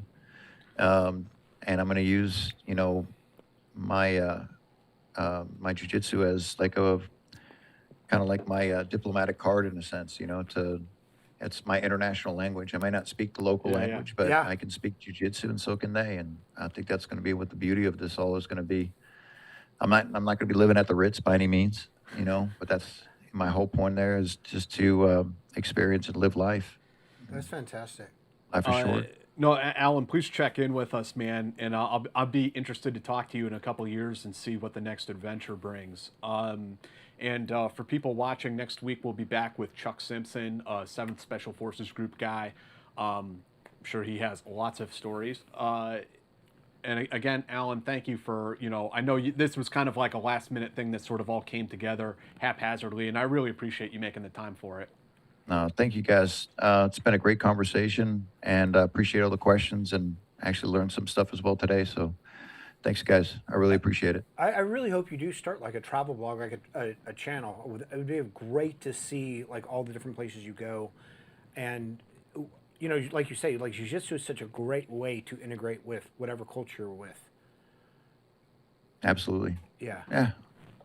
Best to you, brother. Sounds like a really good idea. All right, thank you, everyone, and we'll see you next week.